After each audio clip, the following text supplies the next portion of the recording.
Einen wunderschönen guten Tag und herzlich willkommen zu einer neuen Folge Reefing Made Simple. So Leute, heute eine extrem spannende Folge meines Erachtens nach. Ich warne euch aber erstmal vor, ich habe einen Gast dabei und einen Mitmoderator wieder. Den Mitmoderator kennt ihr, unseren Co-Host Corey Treadwell ist am Start. Hi Corey. Einen wunderschönen guten Tag. Danke, dass ich wieder dabei sein durfte. Und Oh. bin sehr gespannt, wie es heute Abend wieder Mhm. wird. Ich bin auch sehr, sehr gespannt. Und ich weiß jetzt nicht, ob das zur Begeisterung beiträgt. Wir werden gleich die Sprache wechseln müssen, Corey. Und zwar, Mhm. der heutige Podcast wird auf Englisch geführt. Das bedeutet natürlich für euch, wir haben wieder einen internationalen Gast. Und den stellen wir euch gleich vor, beziehungsweise Corey stellt ihn euch vor. Und dann starten wir auch gleich in die Fragerunden. Und dazu kommt, wir probieren das mal aus, weil unser Gast auch relativ viel zu zeigen dabei hat. Wir recorden spontan. Ich hoffe, es funktioniert. Es könnte auch passieren, dass das nicht klappt und ihr habt dann eben nur die Tonspur. Deswegen schon mal die Vorbereitung von meiner Seite an euch. Aber wir versuchen mit Video aufzunehmen. Und noch gleich vorweg, wir versuchen für euch in Zukunft noch ein paar mehr internationale Gäste an den Start zu bringen. Da ist Corey auf jeden Fall am Start und hilft da ein bisschen aus. Genau, wir machen dann schön ein paar englischsprachige Podcasts.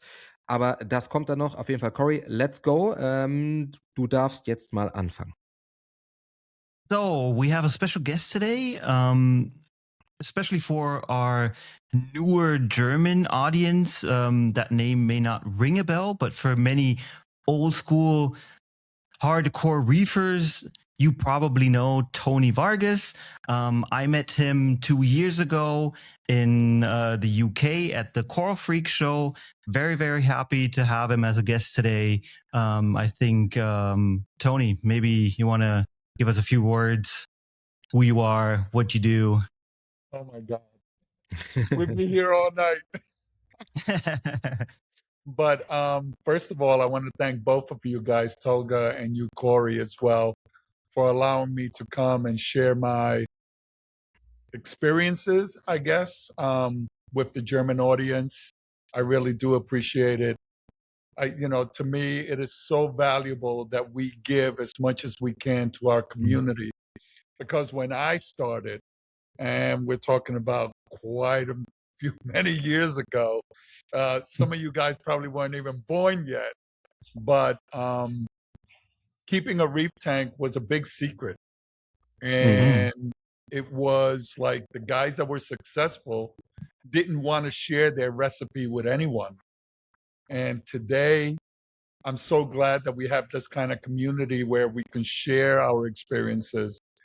And, it's like, to be honest with you, it's always an evolving situation. We evolve every day more and more. I went to Germany. I met with you, Corey. I met with you, Tolga, right? We had a great time.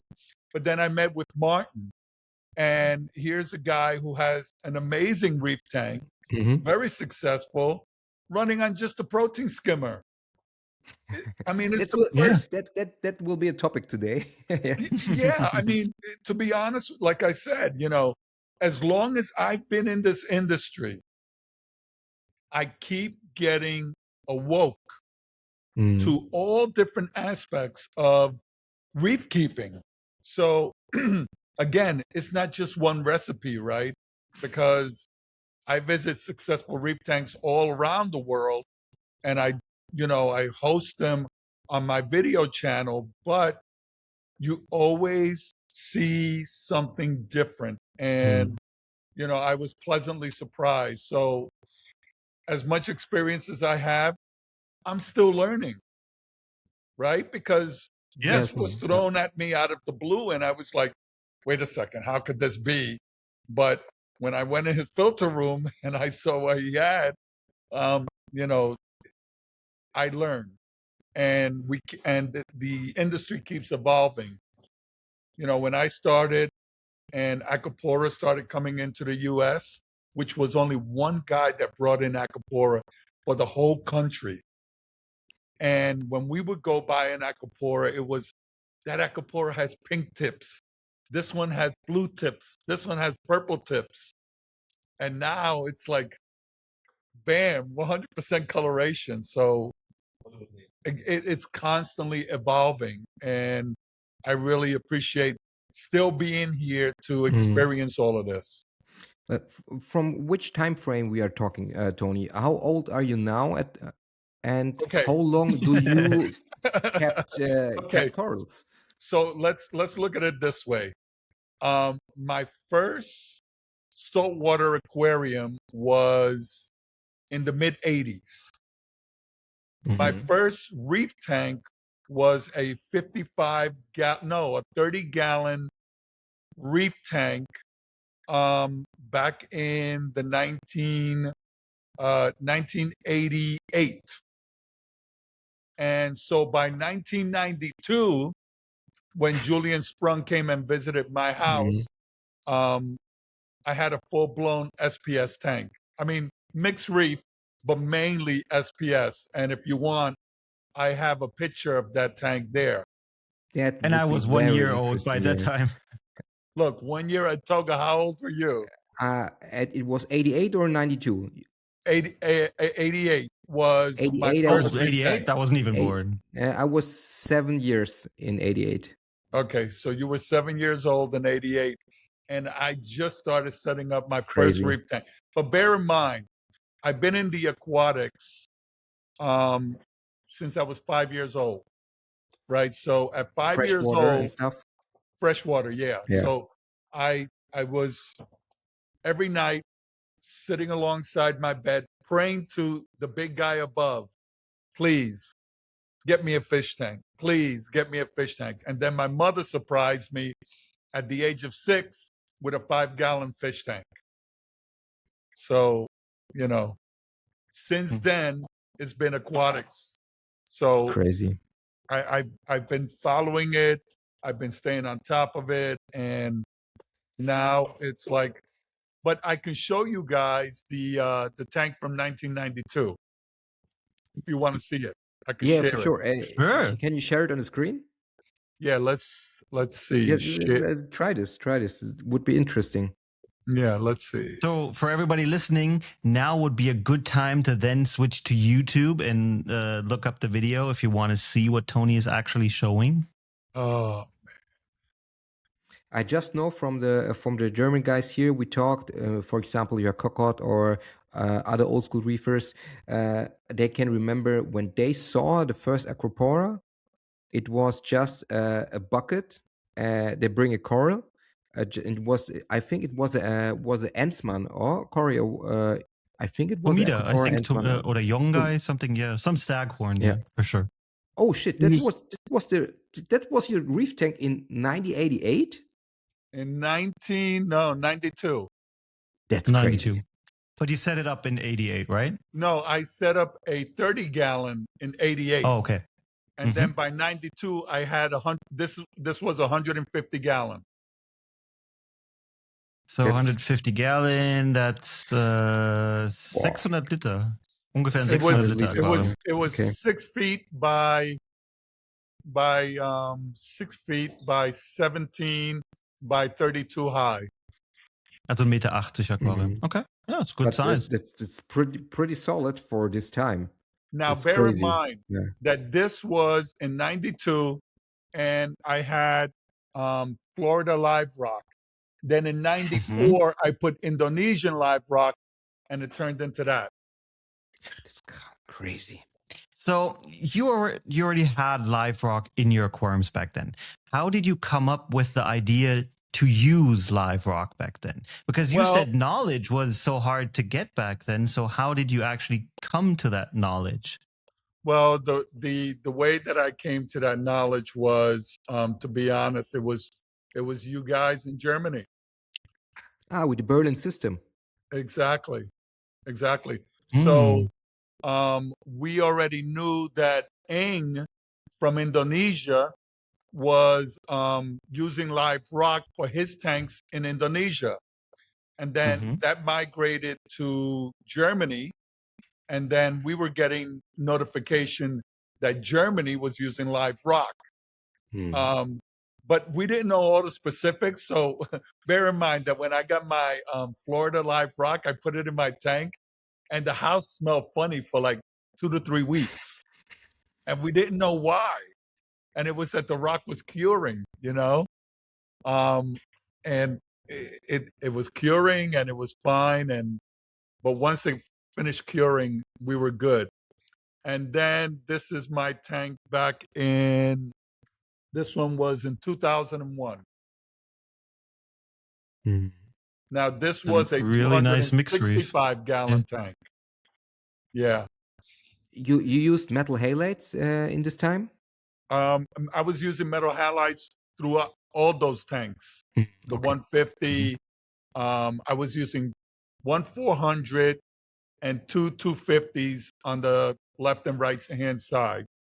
And then by the time I got to this 265, I was using 400-watt metal halides. Do you remember the first coral that you got? My first coral was an open brain Trachophilia. Crazy. One of my favorite corals. Yeah. The second one was, and I remember all of this, the second one was pumping xenia. However, if you look at this picture, there's something that I wish I can still get and I can't get. And if you notice right here, this yellow. The yellow goniocora. Okay, no, so that's pumping xenia. No, so this is yellow pumping xenia. The yellow and then over here, this is yellow nephthia. Crazy. And those two corals I wish I can find today, and I can't find them nowhere. You used balling or with what you run the system? The only thing I was running that system with, Kalkwasser. Kalkwasser this time. And you see the Geiges over here to the left in the bottom? That Geiges was purchased at 2 inches, and it got to 2.25 feet long in 6 months with Kalkwasser. Yeah. I mean, it works. It has its downsides, but it for sure works. Well, we can talk about the downside. I never used Kalkwasser. Never. My first tank was with Balling Light. I straight started with Balling Light. I don't know which year it was. But I straight go it for a couple of years. But never used Kalkwasser. You used it before, Corey, or? Kalkwasser, yeah. I had it running at the farm for a while, but I was going through, I think it was like 30 liters of Kalkwasser a night. And that was just too much. I was like just mixing Kalkwasser every 3 to 4 days because it was just so much that I would have to push through those 5,000 liters, where at some point said, it's just too much work, and the benefit is so small compared to just normal 2-part, like on top of the little bit of pH boost, where I said, no, it's not worth it for me. In a small tank, I could see it working pretty well, but for that size, no. Well, for a farm, I mean, hey, look, Corey, you know Joe Aiello in Long Island? That system is 20,000 gallons. And he's running Kalkwasser on that thing. Would be way too much work for me to mix that all the time. Well, remember, he's got people. You got people. True. And so you were running Kalkwasser back then. Cool. Yeah. In which when you switched from Kalkwasser to another system, or you straight run Kalkwasser to the 2000s and up? Yeah, I still do it. You still do it now? Yeah. Okay. I believe in it because, look, Kalkwasser serves for a small reef aquarium. It makes sense, right? Because let's look at the obvious things about Kalkwasser. Number one, it replenishes your evaporated water. Number two, it buffers your alkalinity. Number three, it stabilizes your pH. Number four, it enhances protein skimming. And number five, it precipitates phosphates. So I'm getting all of that in my book. Huh? That's a bad thing in my book. Well, it can be, especially with the way we're growing corals today. They suck up all the nutrients so fast. It's amazing. But I can see it in conjunction with other things because of the stability of many of the other benefits. Corey, this is more your part because I think you work more with different kind of systems than me. The phosphate thing is a big problem in my book because I usually tend to run pretty low because of all the consumption. I can't get enough phosphates in. And another big problem with high pH systems is that it also precipitates fluoride. So if you take that in account, it's not a big deal. But a lot of people, especially people that use kalkwassser very often, are more the, how can I say it? More the beginners because it's very easy to use, or the high end people. But the high end people, they know that they have to account for fluoride.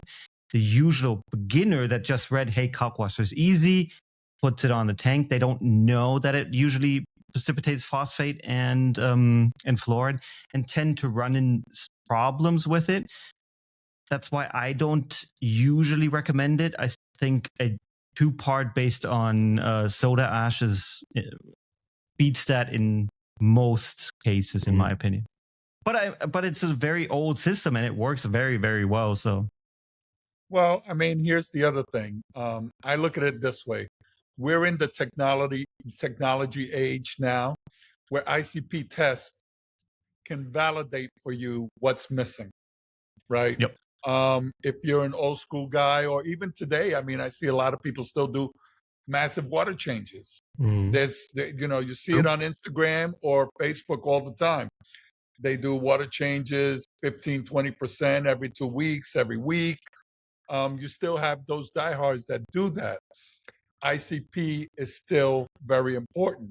And for me, I see ICP testing as a big benefit, but I tend to believe that if your tank at one point in time looks its best, that you take a picture of it and you go, wow, my tank never looked better, take an ICP test right there. Because now you know where all your parameters based on the animals that live in your tank, because different animals consume elements differently and at a different pace. So you take a snapshot and you know, here is where my tank is at its best. You get the results and you look at it and you can either analyze it and say, okay, I can make it better, or I know this is the best. When my tank doesn't look that great, another ICP test, and you try to reach the old parameters that you were most successful with. The problem is here, sorry. I think the problem is if you just look for the ICP, you miss the other part of the picture, because you can't have a look at the organics, you can't have a look at your biology. And if you just change a single coral or a fish or something else, then the whole system will change immediately, and you have to take this from the beginning. And you have to take that into consideration, because bear in mind, saltwater fish go through osmosis regulation. Now, osmosis regulation, most hobbyists don't realize, is that saltwater fish, unlike freshwater fish, they drink the water. By drinking water, what are they doing? They're consuming calcium, magnesium, iodine, trace elements. All the parameters that you're filling your tank with, your fish is drinking that and then absorbing it in the scales, in the bone structure, in their muscle tissue, and then they urine freshwater because they're absorbing all of this. And that's through the osmosis regulation of the fish, which, like you said, if you change the fish, if you do this, if you do that, if one of the fish dies and it's a big contributor in your tank, then that can have some effect on your chemistry balance in your aquarium as well. So, Corey, I interrupted you. No, it's all good. What I was about to say is why I think it's also good to have an ICP done when your tank looks amazing is because even then, sometimes some values may look on paper not perfect, but if you would have, your tank would have looked like shit and would have done then the ICP test, you would have thought, oh, this is a problem. But if it wasn't a problem when your tank looked amazing, then it's not going to be the problem why your tank is looking shit right now. Good point. It's always good to have a baseline, even if some stuff is not on the perfect side of values. Corey, 100%. Perfect example, what I told you before. I have a higher zinc with 9.8. I have no problems. Maybe if I have did ICP later and I have some problems, I would have in mind, maybe it's my high zinc or something. Yeah. But in this case, it looks perfect now. Why it should be a problem, right? Yep. So, exactly. So do you have do you have a zinc issue, or you were able to get that repaired? At the moment, my zinc it has 9 is micrograms. Is this in English? Is this right? Micrograms, yeah. Micrograms. PBB, I think. Yeah, 9.8. And I don't know at the moment where it comes from, but the corals have no trouble with this. But I don't want that get it more or that get higher. I have to check where it comes from. Well, bear in mind that zinc is used to prevent iron from rusting. I know. Yeah, so it could be a magnet, it could be an impeller, it could be one of those things. I have to check the MB40s. I have to check my return pump and everything. I know that's. I've had some 2-part putties that were white. They have sometimes have zinc issues or add a little bit of zinc because zinc oxide is basically white paint. So they use it to make it white, and then it raises the zinc levels in the tank. Usually not big of a issue, but that happens sometimes. I had a lot of RO issues with zinc that there was no silica, but still zinc was coming through the RO system. So I would always recommend to people to check out their RO systems. I even had it leach from the RO vats, basically, if they have like little brood canisters or something where they store their RO water, that it was pulling it out of the zinc out of the plastics from the so it's a lot of different. So now here's the interesting thing. We figured out back in the 1990s that Brute, who make the Brute cans, right? Yes. Yeah. Okay. Brute made 2 different specific 55-gallon Brute containers. One was for construction grade and the other one was food grade. And you had to go and find the grade that was food grade that wouldn't leach the phosphates and the zinc and other stuff. Yeah. Yep. One company had this issue with the dosing pump hose. Oh yeah, there was the color. There was an issue a while ago. Yes, they were leaching tin. It was last year or 2 years ago. I don't know. Yeah, but it's like 2 years ago. 2 years ago, yeah. But let us stay with this topic.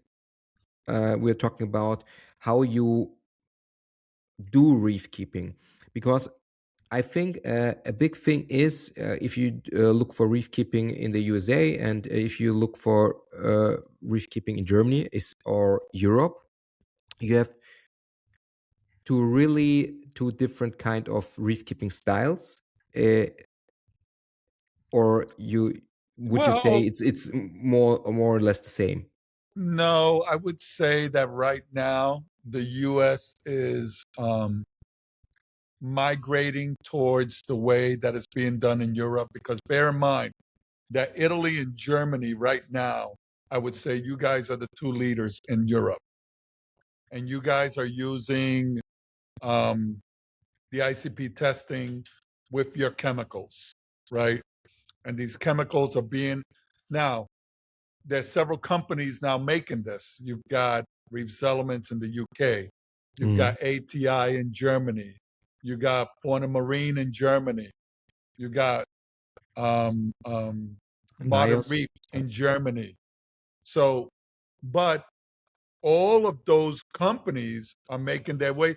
not so much Reef's elements, but the other three have found their way into the United States.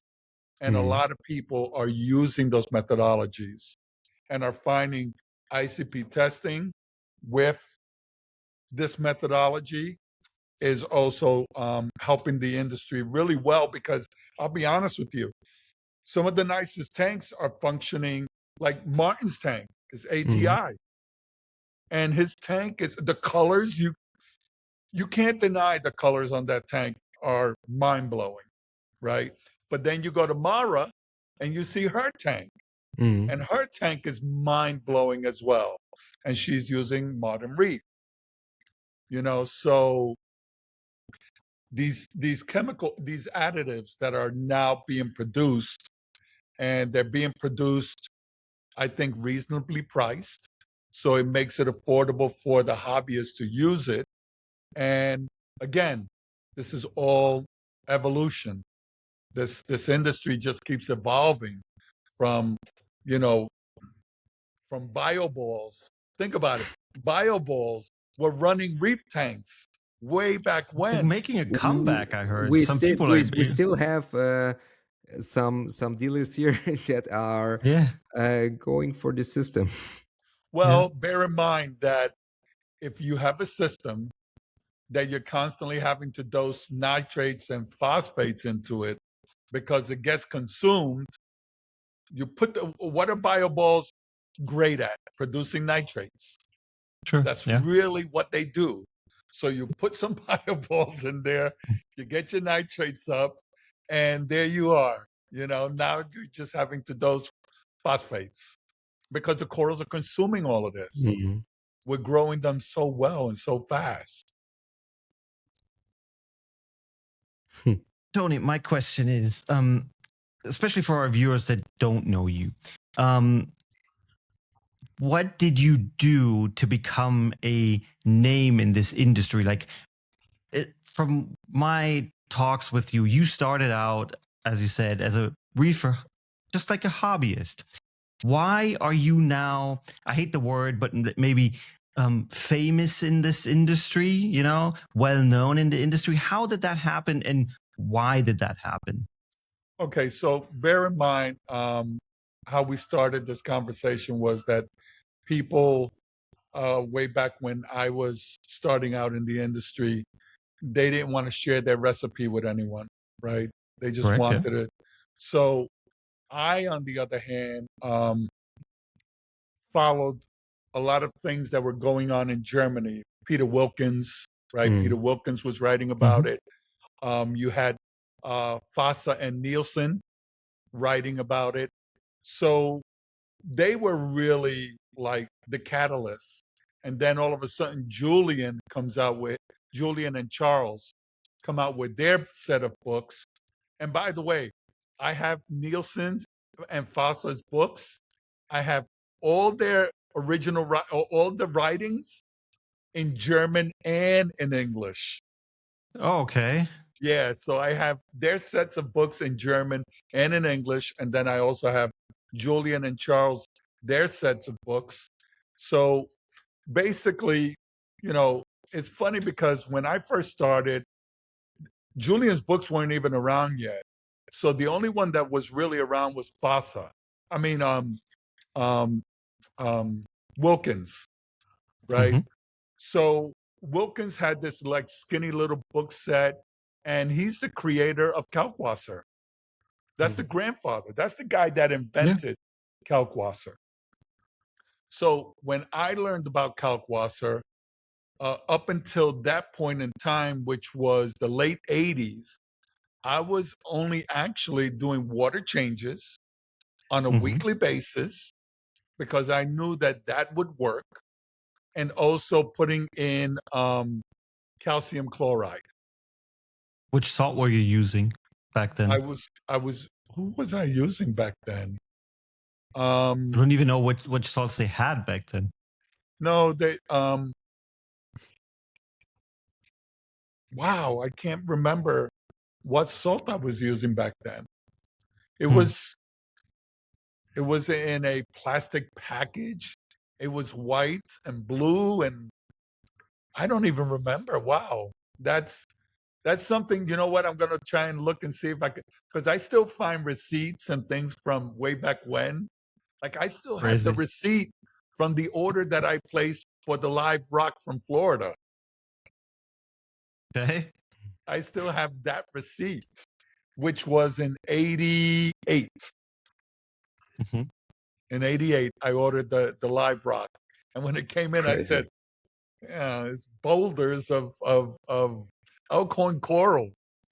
That's really what it was, dead Elkhorn coral. And I just, all right, whatever. I used it and it worked. Okay, but what happened was at one point in time, there was a group of us in New York that we will all get together and we will share our experiences. And I started to write articles about my experiences with corals in captivity. So was that just for your own sake, or were you already publishing them? No, so I published because I had there was a guy named Seth who ran the Brooklyn Aquarium Society. And he said to me, hey, can you write an article about keeping corals in captivity? Because he came to my house and he saw my tank and he was like, oh, can you write about this? And I said, yeah, I'll try. And back then it was a nightmare for me to even try to write an article. It was horrible. Mm-hmm. But I tried my best. I put it together. And back then there was a national publication called FAMA. And they received a copy of that article in one of the pamphlets from the Aquarium Society.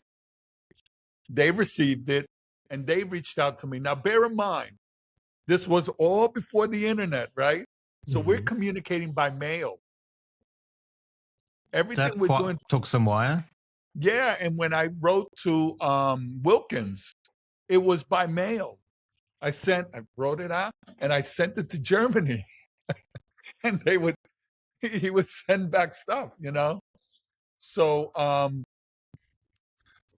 I was able to with the group and everything, we were all experienced hobbyists. I started writing articles and then the magazine picked it up and then the magazine started publishing. The magazine reached out to me and said, hey, can you do a segment for the magazine called Featured Corals? Mm-hmm. So I would do a coral, like every 2 months, I would write an article about Calastrea, Fungia. And one of the things I did notice was that we were getting advice from people about keeping corals that never even saw the corals in the wild. So I wanted to be ahead of the mark from everyone. And I went and I got certified. And then I learned photography underwater. And I saw the corals in their habitats in the Philippines, in Australia, in Indonesia. I saw how they behaved and what location these animals were placed, were growing. And that I transferred into the writing. Mhm. So the next thing I know, it's a friend of mine asked me, hey, why don't you write a book about this? And I said, but all the books are written. You got the Nielsen books and FASA. You got the Sprung and Delbeck books. And they were written and they were very well written, very technical. So I said, what am I going to do? Repeat everything they said? Mm-hmm. So I kept putting it on the back burner. And then one day I was at this giant store called Home Depot. Now, Home Depot is where you buy all the man stuff, right? Sheetrock, hammers, tools. And they had how-to books. And I said, wait a second. We don't have a how-to book in the reefing trade. So I approached Julian and I said, hey, Julian, they don't have books like this. And I'm thinking, why don't I create a book like this? So he goes, that's a great idea. Create a pro forma and get it to me, and we'll go from there. So I put the book together in a pro forma, not as detailed, right? Just, I think it was like 12 pages, and 12 pages folded, so you had 24 pages of information with pictures.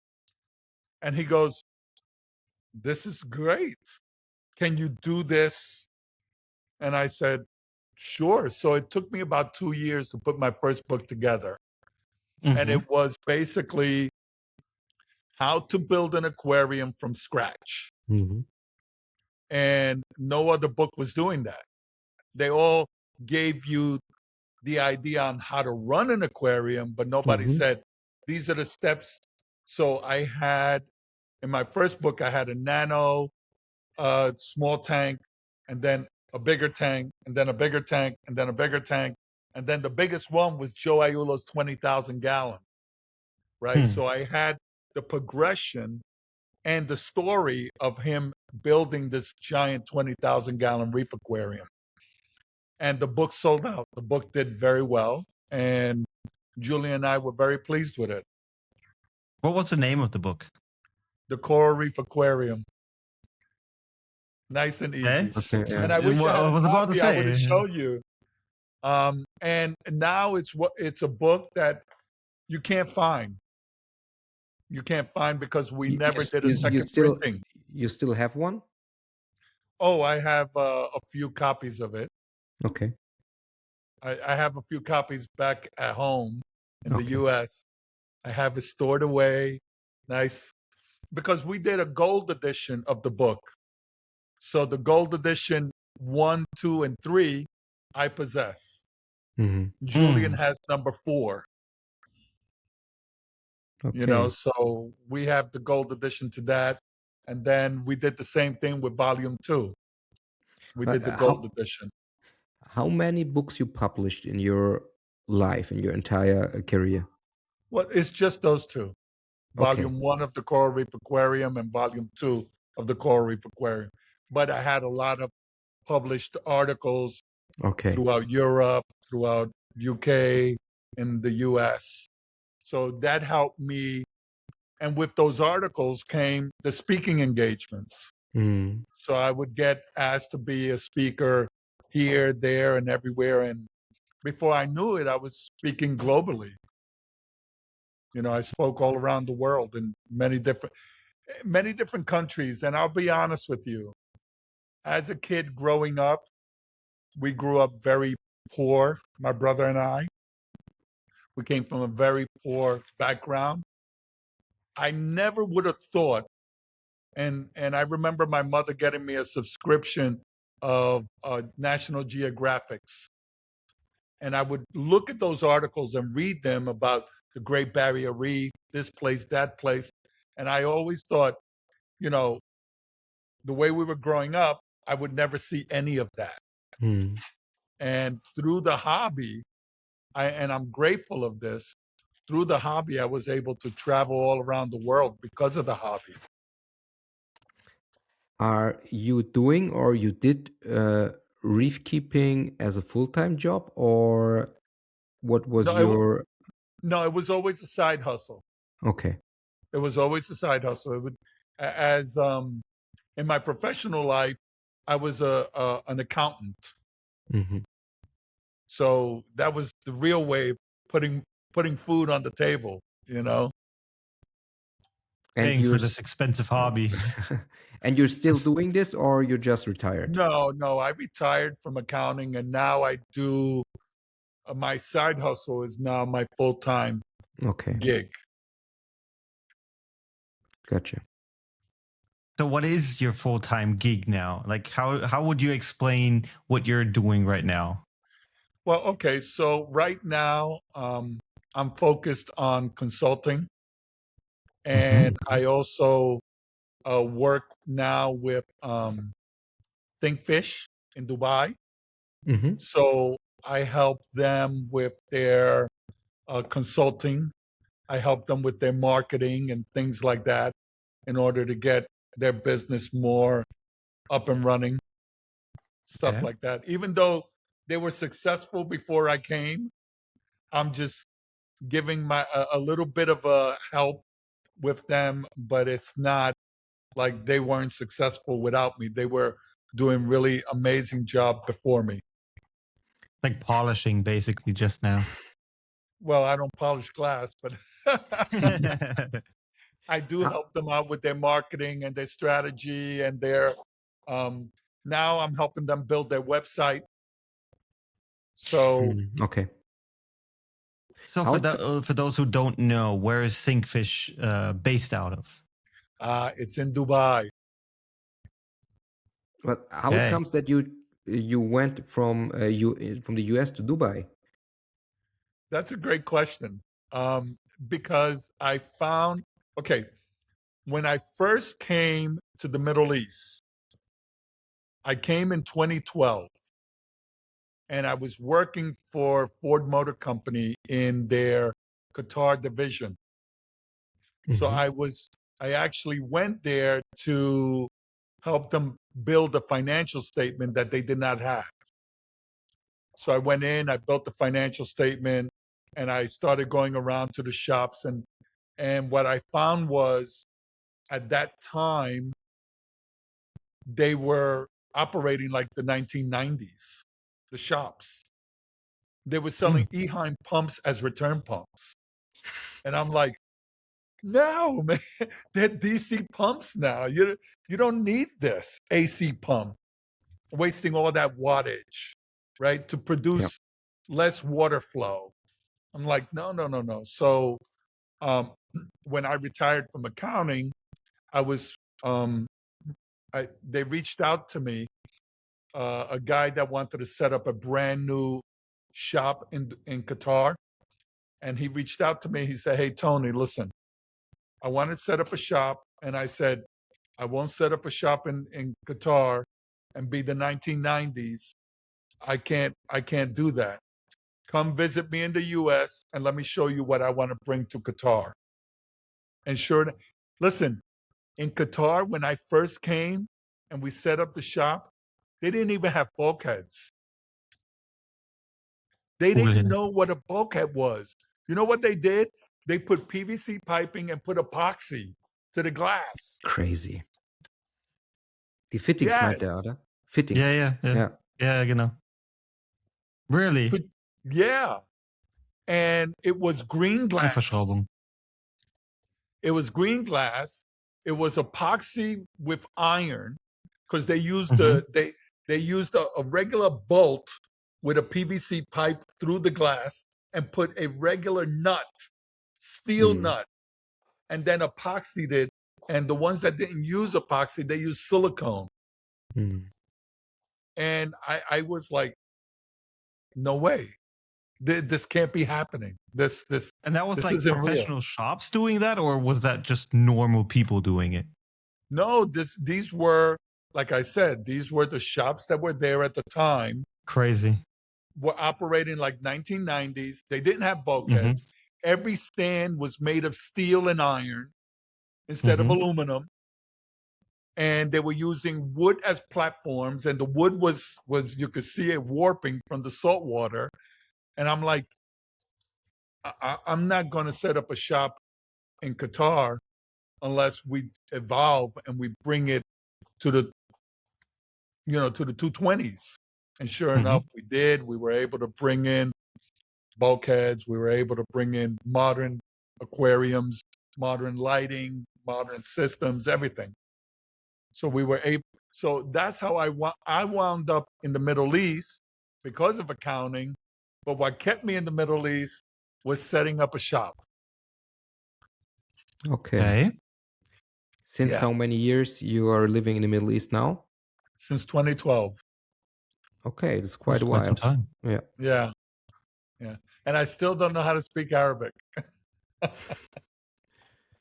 But you're fine with English there, or sometimes you have problems? No. Everybody, listen, everybody, everywhere you go in the Middle East, you think about it, you have 150 different nationalities.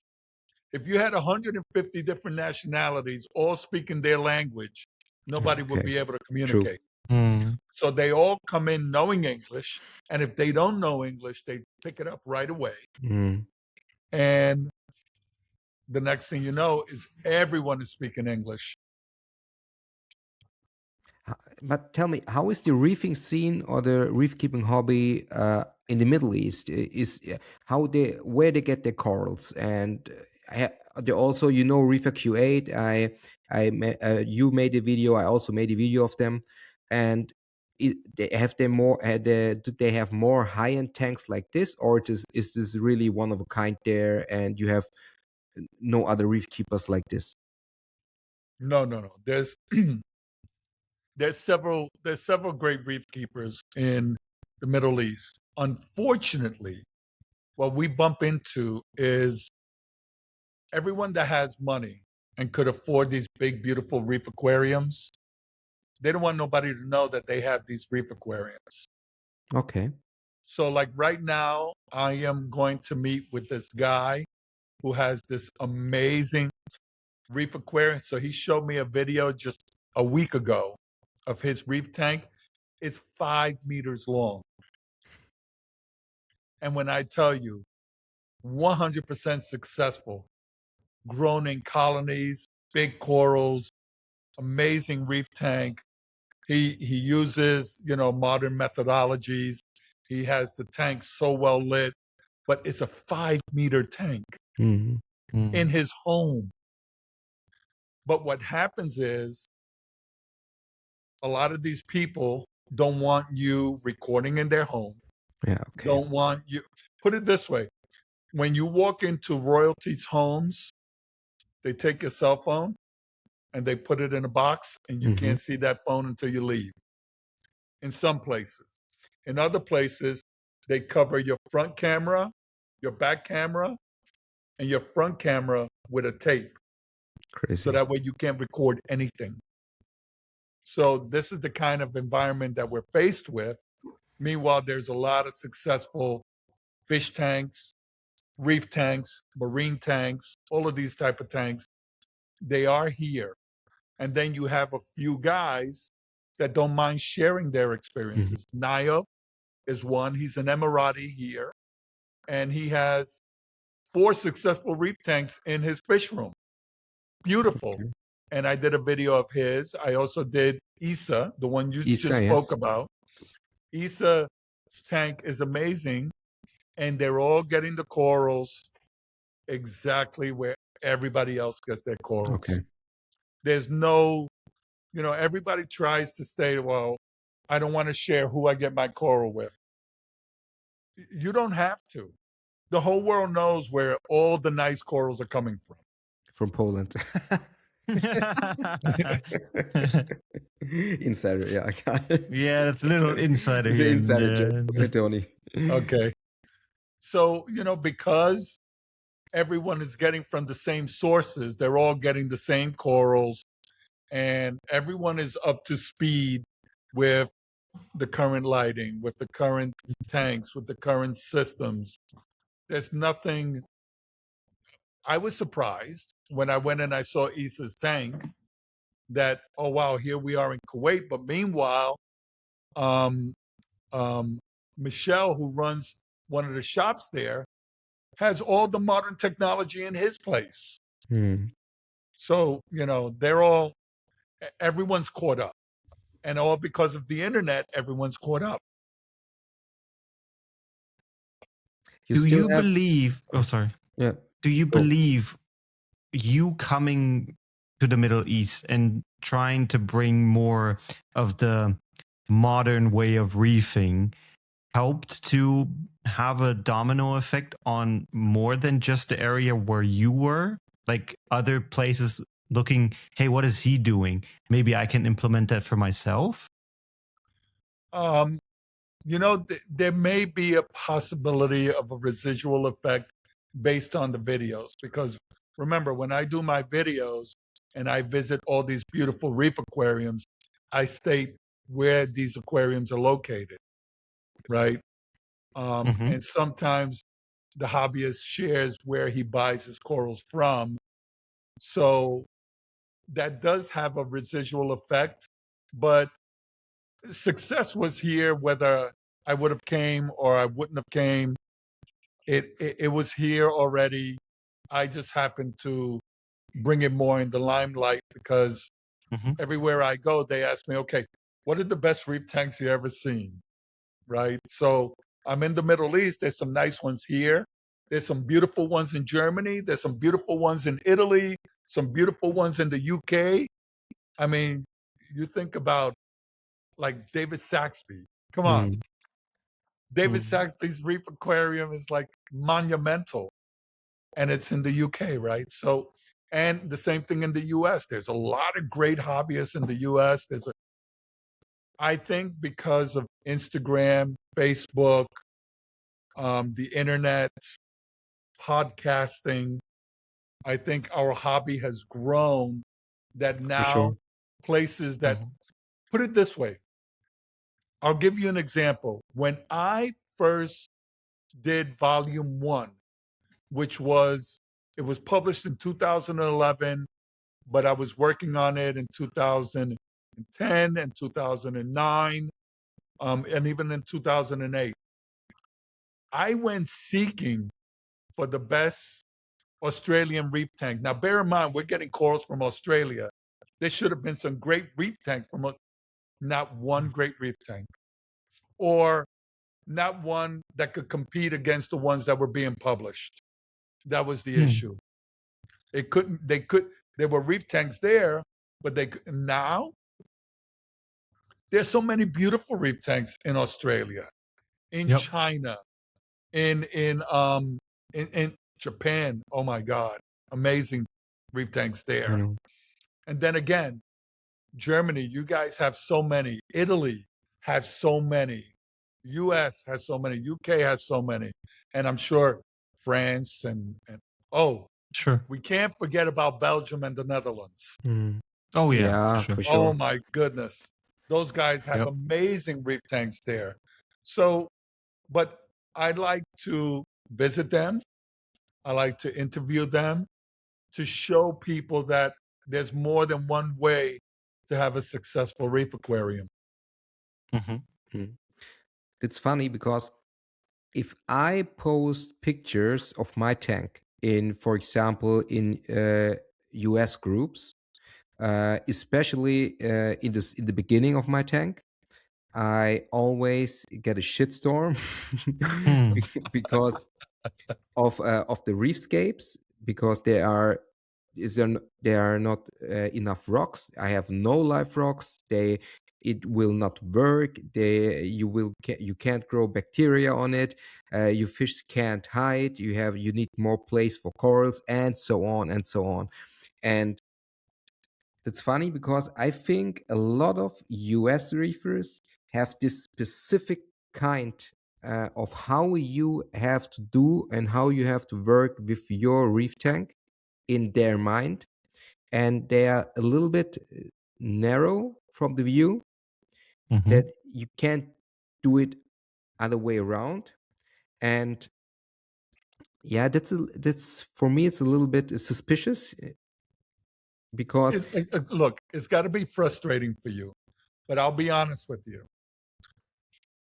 I've been in the hobby because let's be realistic. Anybody that was in the hobby in the 80s isn't there today.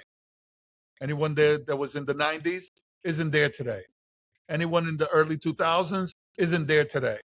Hobbyists come and go, but there's quite a few that have stayed, and I am one that stays.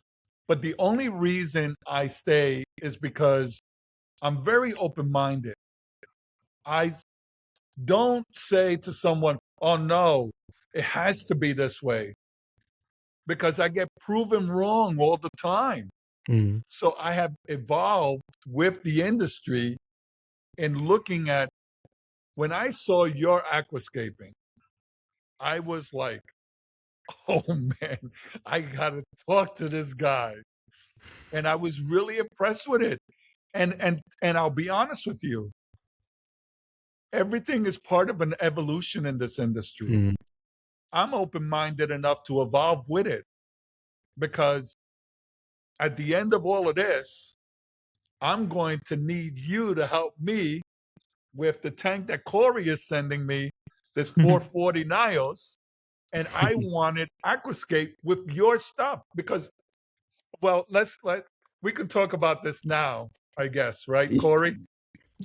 Go ahead. Yeah, sure. I'm doing in Dubai, in Thinkfish. Mm-hmm. I am setting up a reef tank, 100% German.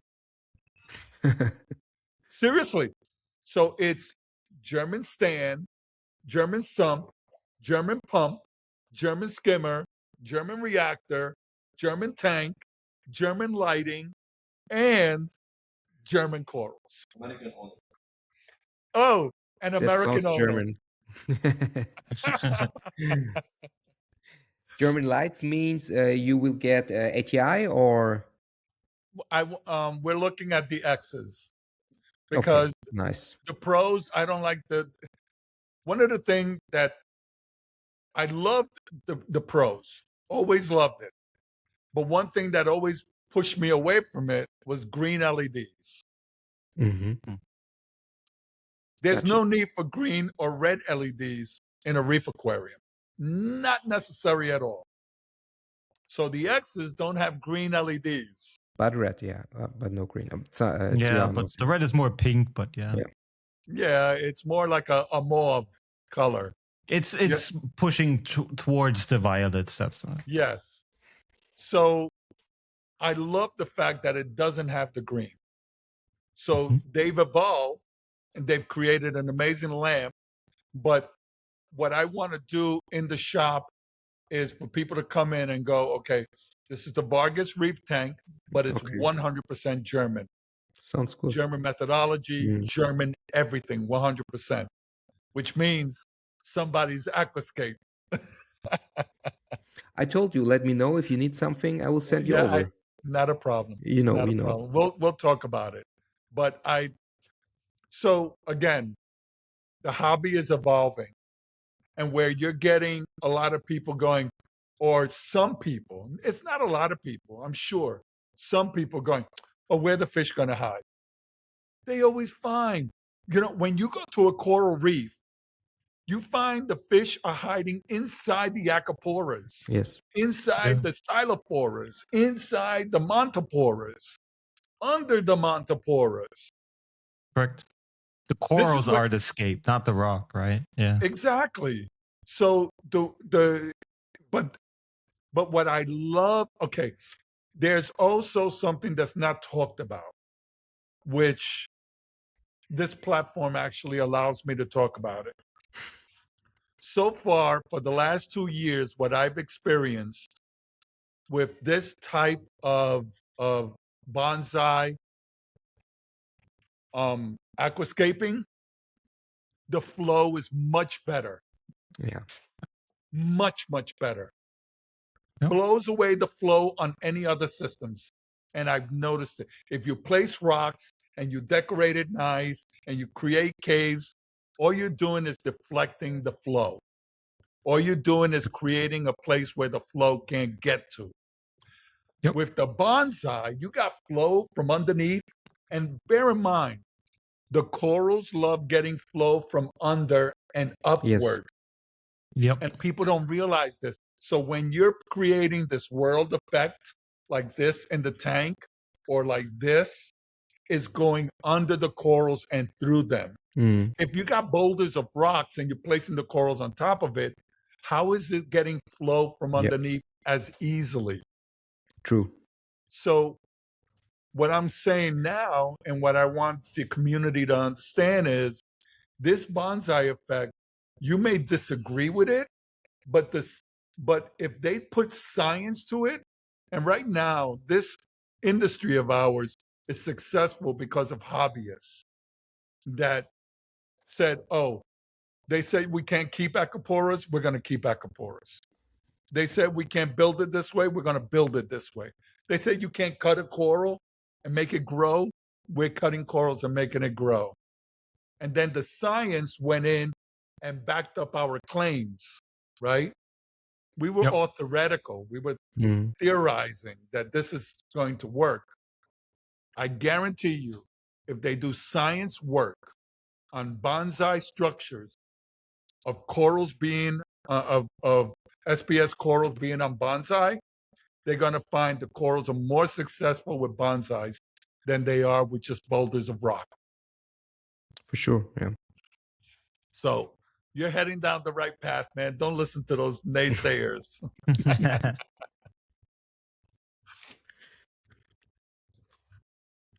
Let's check my questions. Before we get to the questions, I think you maybe have a few questions. I remember there's a coral named after you. How did that happen, and which coral was that? Oh, so that's the Vargas spicularia. Correct. So what happened was I was in a dive in Subataha Reef in the Philippines. So that's in the middle of the Sulu Sea. And I saw this purple coral with cream-colored polyps. And I looked at it, and at first I said, oh my God, this looks like Efletonaria. Now, Efletonaria is very similar in the way it spreads, right? Like Xenia or regular spicularia would build polyps and then split down the middle and then keep going, and then grow more, split down the middle and keep growing. That's how they spread. But with this particular spicularia, it sent out stolons. So the stolons would be like a little branch, and then that little branch would turn into a suction cup, land on a rock. As the suction cup enveloped that rock, grow new polyps, and then send out another stolon, which Spicularia didn't do that. Spicularia just keeps splitting. So I figured it was Efletonaria, but then ORA went and had it identified and found out that it was Spicularia, not Efletonaria. But so what happened was, when I saw it at 60 feet in Tubataha, on my first dive, I noticed it. I took pictures of it. And I think I have a picture of the mother colony that I took the baby from. Let me see if I can share this with you. Because we don't have that coral in Germany. It doesn't exist here. I was looking for it because it's such a beautiful soft coral, but it doesn't exist here. Okay, so now the matrix. Here we go with this matrix effect again. Here we go. Okay, so Bin ich mal gespannt. I saw it on the bottom. If you go back down, second from the bottom. There. No. Vargas chest. Not that that's picture? it. Yes, that's it. Yeah. Okay. So now it's much more purple than this in captivity, especially with the right light. Now, and especially the contrast of the yellow polyp tips. Amazing. Oh my, yeah. So if you look to the left, you'll see that they're very yellow. Yeah. I should have had some really nice pictures of it. So now I took this picture on my dive. Okay, so this is in the wild, this picture. This is in the wild. And if you notice, you see the one to the right, you can see the bottom starting to create a stolon. But if you look to the center of the picture, there's a stolon that's actually hanging. Right? You see that stolon? It's actually hanging. So I told the dive master I need to go to that same site the next day.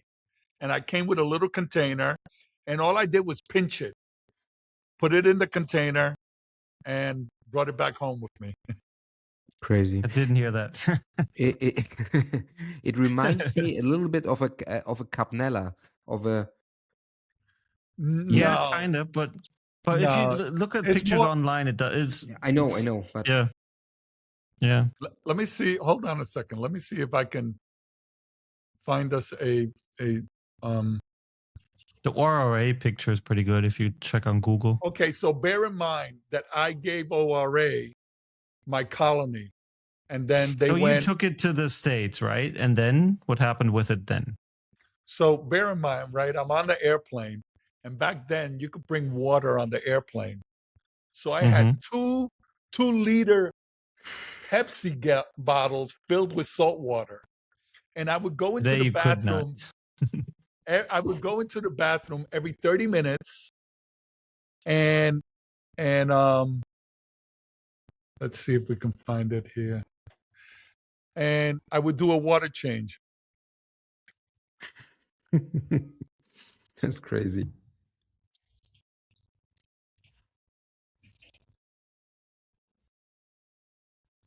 Let's see if we can.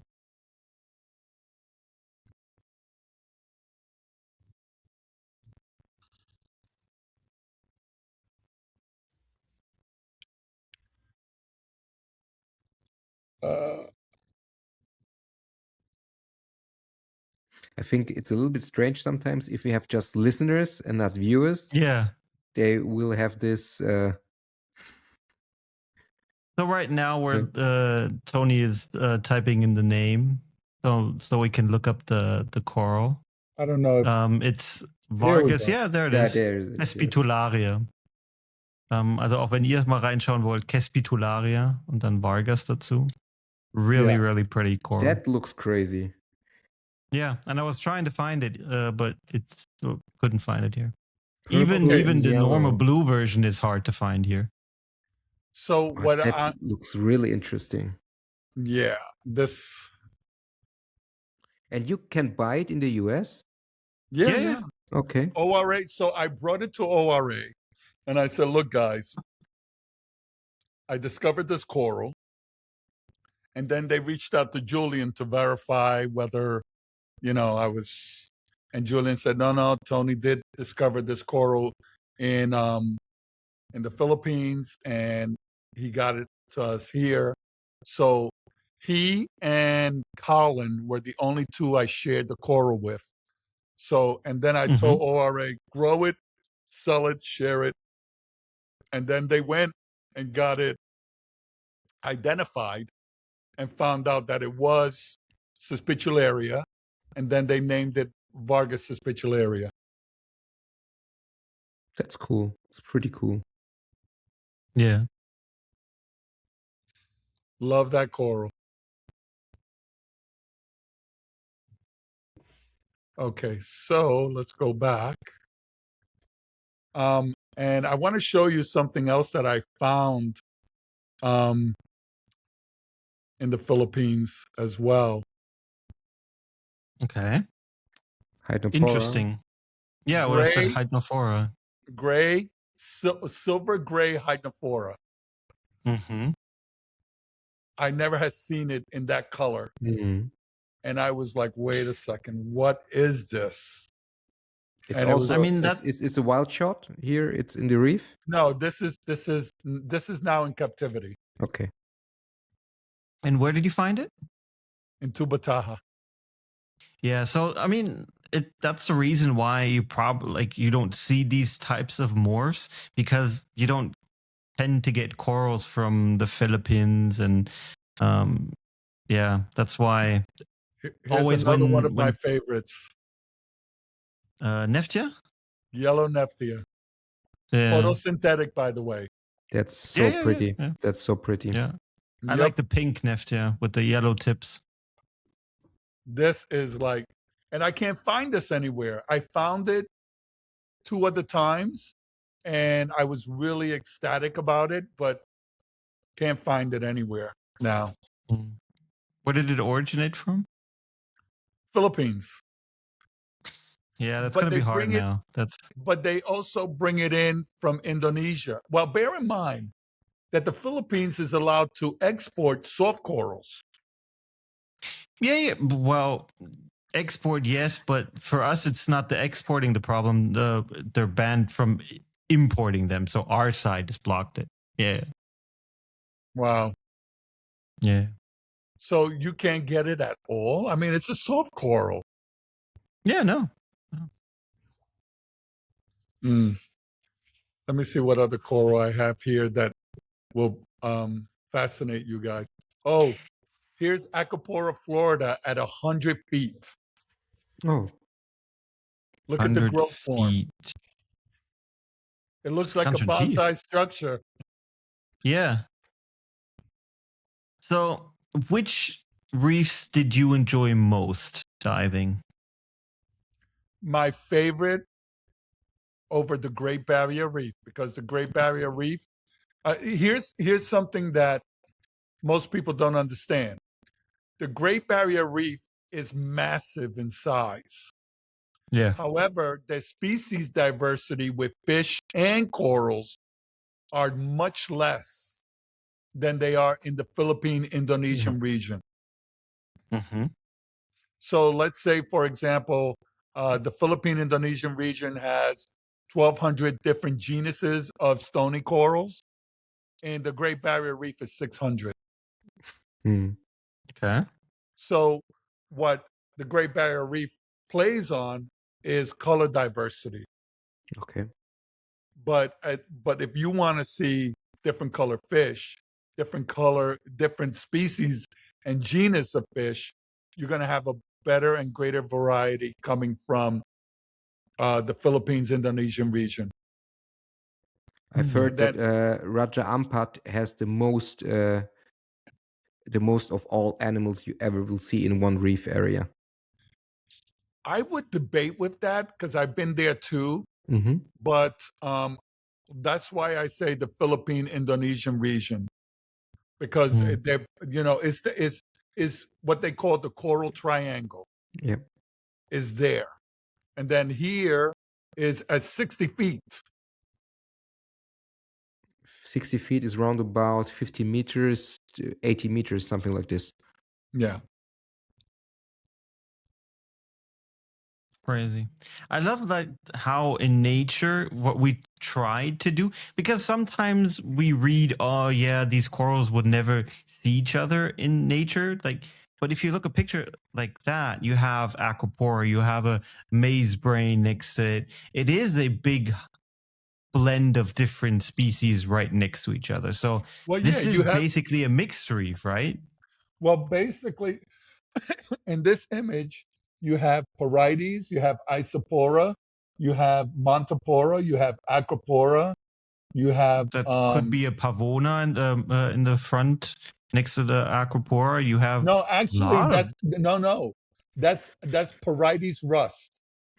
Look up Porites Porites rust. rust. Yes, that's it Mhm. right there.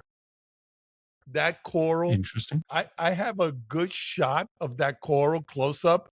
It's almost like a purple color, but it's a Porites. So it's Porites rust RUS. And this is Great Barrier Reef now. You took the No, picture. this is Tubataha. Oh, okay. Oh yeah, you're right. I've just looked at the picture. I've actually seen this coral before. Didn't even know what it was then. Yeah. Can you show the Isn't it stackhorn beautiful? here up there? There's the blue one. It looks like a Yes, stackhorn colony. Yes. Oh, Yeah, that's beautiful. Yeah. nice. Yes. Yeah, so And- that's a really mature blue stag in nature. I'll give you a story about a blue stag. Now look at all these acros as far as Yeah. the eye can see, man. And then you have the Diacanthus picoblidus in the a pair, regal angels in the middle. Yep. They were spawning. Yeah, Yeah. nice picture. So, okay. So back to the blue stag. So I go, my very first visit to the Philippines, I go to a location called Balikasad. Now, Balikasad is a small resort where all you do is just diving around the island, right? So you start at the front of the island and you swim all the way around it, and then you go to different depths and see different things. And my first year there, I get there, and there's this blue staghorn acropora that you see here as far as the eye can see. I'm telling you, all blue stag as far as the eye can see. So the next year, we're going to go dive again. And Arnold, the dive master there, said, don't bother coming. A typhoon hit us, and it wiped out all the corals. And I said, oh, my God, all that beautiful staghorn. And he said, oh, that's gone. That's all gone. Shit. And I said, and you sure it wasn't man-made? He goes, no, the typhoon came and wiped everything clean. The following year, where the blue staghorn was, we go and dive there, all pumping xenia. Pumping xenia as far as the eye can see. 2 years later, where the pumping xenia was, the blue staghorn was back again. Okay. So it goes to give you an idea of these reefs. They repair themselves, you know. And I thought I'd never see the blue staghorn again, and I came back. So it was 4 years later, the blue staghorn was back as far as the eye can see, and it looked like it never left. You would swear that blue staghorn was there all its life, and it wasn't. What I love about that picture is that you can see in the middle that there is some die-off. And I try to explain to a lot of my customers that it's normal that the middle of a big colony, that die-off just happens. I mean, it's normal because it doesn't get enough flow, it doesn't get enough light, but the coral is not going to suffer from it. It's just more habitat for other critters then. And I love seeing it in that picture where you can see that it's absolutely normal for a coral to grow like that. Well, bear in mind that with this picture, you look at this and you say to yourself, there isn't room for a larvae to come down and settle. Yeah. So what happens here?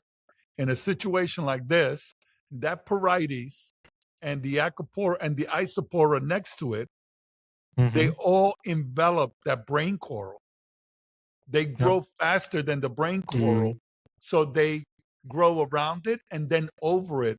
And I have a picture in a presentation. Let me see if I have it. Oh, you're going to love this one. Look at that. It's pretty. Yes. Yeah. And fighting in the middle. Yeah. Now, you notice that the Acropora Florida is fighting with the Millipora. Yep. And and this is common. This happens and is part of the strongest one survives. Or, a shark will come through there and go hunting and break all those branches and let the Millipora keep growing. Yep. Tony, if you are more in your own reef tank, if you're more in let all the acroporas grow in each other, or you're cutting really early to get them under control? If one thing drives me crazy is walking into somebody's house and seeing a tank just full of frags. And then they're fragging those frags. And it drives me absolutely crazy. I love seeing mature colonies in it, but I do say that it gets to a point where you do have to trim them. You have to be nature, all right? What does nature do? You think that looking at this image, you think that those corals are all still the same that way? I guarantee you, if I go to that same exact site, those corals are no longer there. There's other corals that are grown there now. Because again, typhoons clean up the area, corals grow to a certain extent, and then they have no space to grow, or something else grows over them. It just happens naturally. So for us in our tanks, we're the mother nature. We come in, we trim it back, we push it back a little bit. If there's something that we like a lot, we're going to prevent it from getting harmed. There's corals that you'll look at and you'll go, no, I'm sorry, you can't. Hynophora, you can't touch this coral. So the Hynophora, you get moved somewhere else.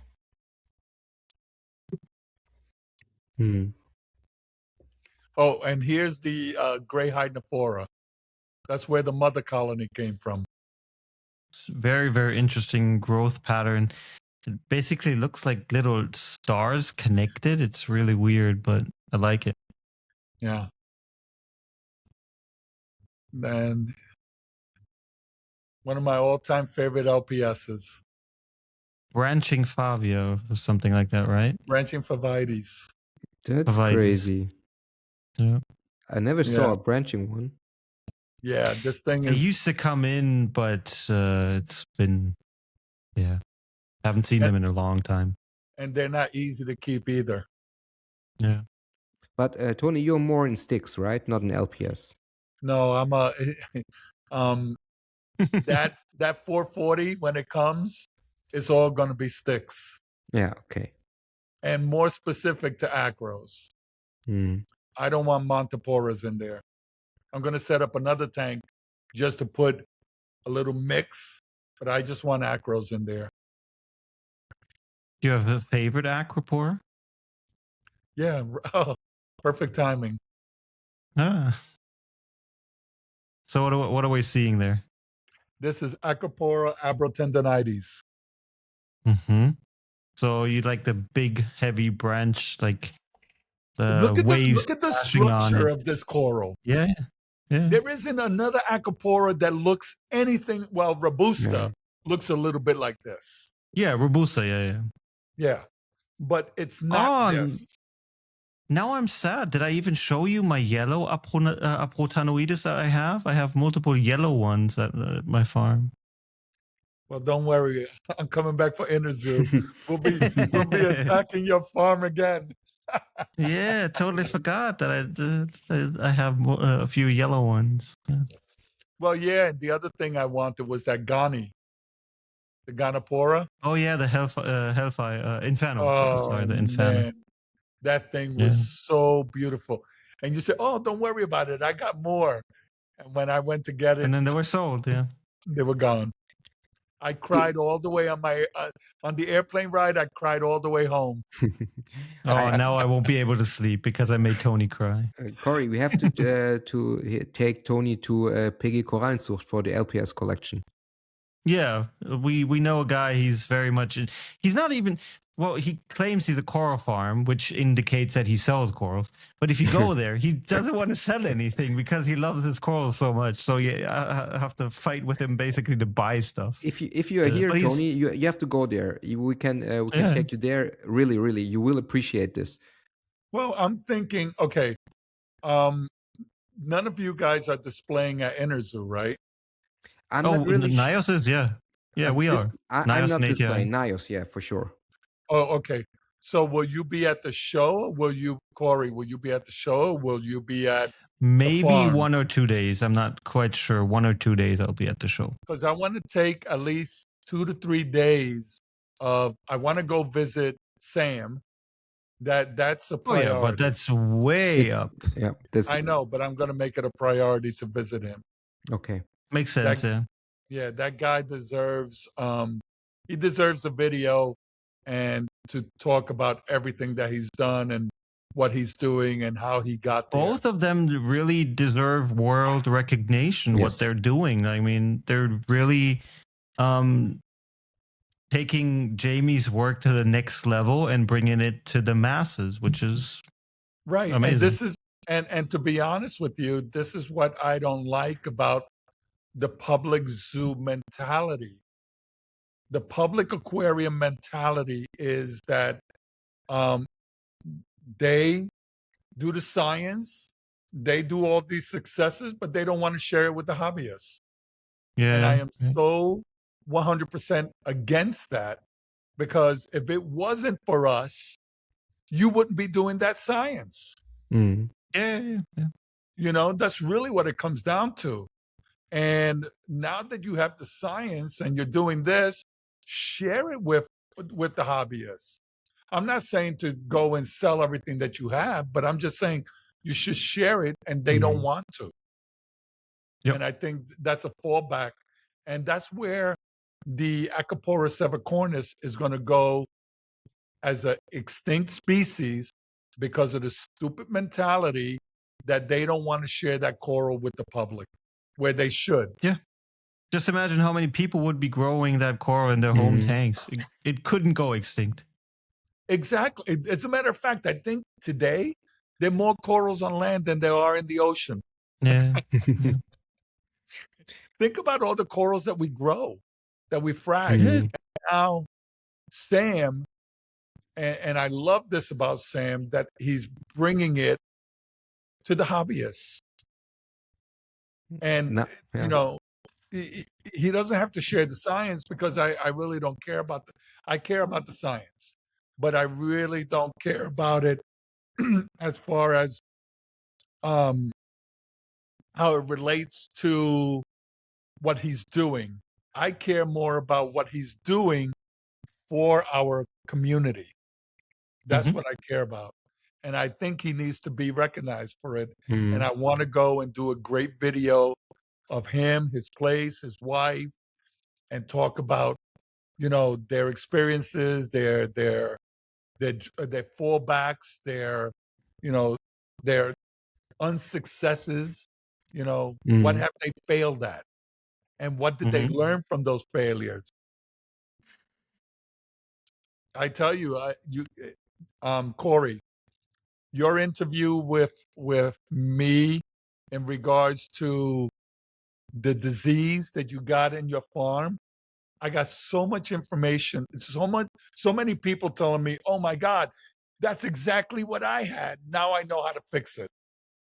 Yeah, I had somebody from the UK contact me as well because he saw our video and he had the same issue, and so it helped him. You see what I mean? This is what I tried to do with what I'm doing. I to be honest with you, I kind of regret not listening to Barnett when he told me 10 years ago. Well, actually now 12.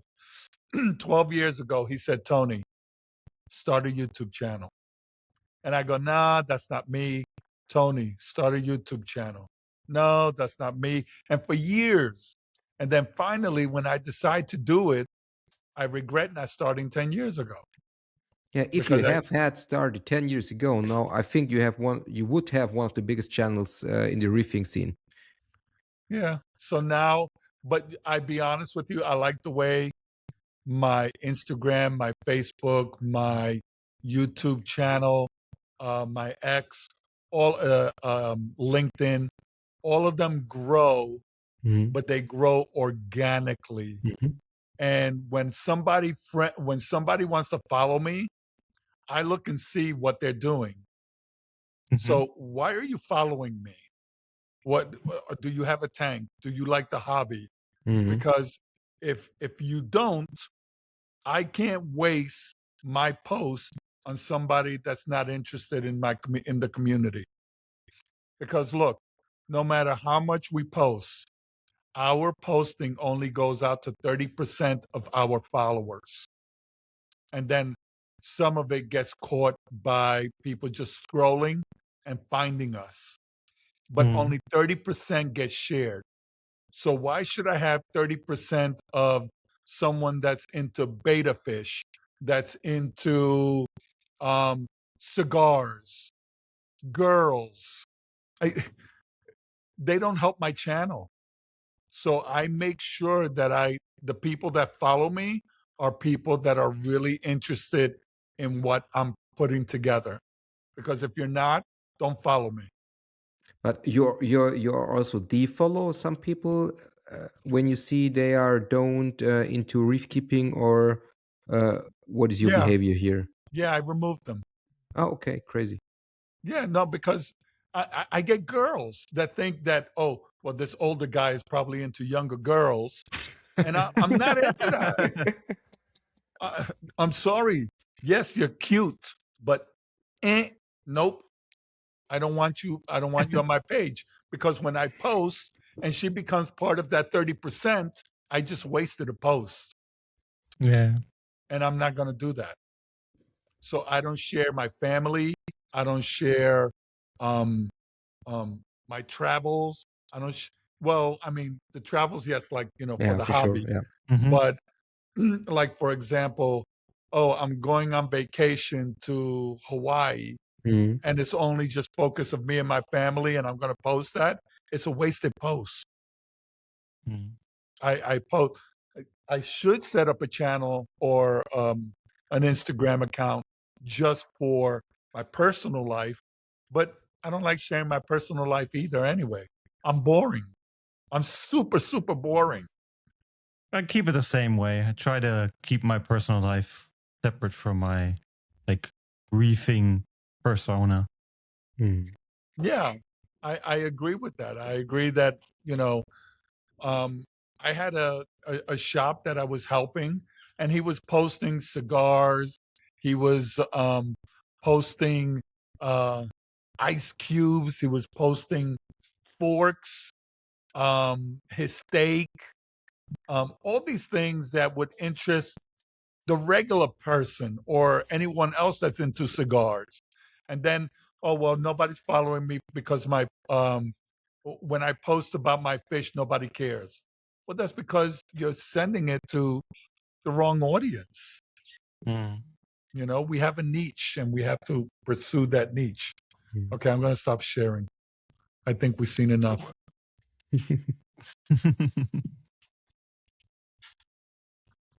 Tony, do you have any plans to write a third book or so, or nothing in the pipeline? Um, well, to be honest with you, I don't really have the time for writing. I mean, I'm going to do a volume 3, and volume 3 is going to be really different from volume 1 and 2. But um, it's finding the time. Mhm. So now I Mm. really concentrate because just like you guys, I do my own production. I do my own video editing. I do my own uploads. I do everything that I do for YouTube. I do it all myself. And that's time consuming. Especially we did a video was an hour long, Yeah. and it's about you put it together and then you're editing and then you're removing this and you're removing that. And then you don't want people to look bad, so you remove this section, you remove that section, and before you know it, an hour and a half is down to 50 minutes, and then Yeah. it's okay, correct the voices. This one sounds too loud, this one sounds too low. So you're fixing all of that, and then you're fixing the colors, and then the B-roll, and Yeah. all of that takes time. Yeah, I And know. oh my God, I just remembered, I still haven't reached out to Christian. Christian. Mm. Oh my God. And I can try to I can try to tell him tomorrow. yeah, just let him know that I'm looking for images of his old shop and stuff like that, and some of the product line, so that way I can showcase it Yeah. in the video. I was hoping to get it go live on Sunday, but it is what it is. I'll try and do what I can. But so with YouTube, traveling, trying to set up some nice tanks, trying to help Think Fish with, Mhm. their business. It's hard to find time for the book right now. But eventually, I'll get to the point because I plan on retiring, but I want to retire in Italy. So if I go to Italy, I'll find that place where I'll just relax and write and then still see a bunch of reef tanks all over the place because Italy is loaded with reef tanks, just like you guys. You Crazy. guys have reef Italy has tanks nicer everywhere. weather. So Yeah. Bear in mind, you saw when I went to your place, I went in a t-shirt. yeah. Everybody was wearing jackets and coats, and I was in a t-shirt because the cold doesn't bother me. It's raining here, and it rarely rains in Dubai, but it's been raining the last few days, and I go outside in the rain. I enjoy it. So anyway, yeah, so I plan on writing, but I need to find the time for it. It's just not there right now. Okay. What are the guys doing in the back? Because at first he said he was doing a water change. That looks way more than a water change. They've been running around, putting things from one tank. Wait. No, you got to come down, Eamon. What the Look, fuck? he just removed a big chunk of live rock. Actually, Why? it was a live coral. It was a live coral, and now it's a live It rock. was It was all like looks like a Montipore or something. Yeah, but is he doing a water change or restructuring or? Oh, look, look what he found. What is that? It's a fish. A hippo Oh, it's a tank. hippo A tank. hippo. Junge. Now, But I is guarantee. this your place, Tony, or No, this is Eamon's place. Ah, That's okay. my house. This is Eamon's place. So I live across the road, but my room was so dark that I couldn't get the light to like work out good for us. And I said, Eamon, are you home? And he goes, yeah, I'm working on the tank. I said, okay, I'm coming over. Crazy. So I came over, and you guys are witnessing him It's actually redoing my whole tank. So he's redoing the tank right now. What's interesting is if he wanted to catch that hippo tank, he'd be struggling to catch it. But meanwhile, Of course, yeah. So Crazy. there's going to be a video about this tank as well, where we're going to be doing something like really spectacular with it. So we'll see. Mm-hmm. But it's Okay. here in his home.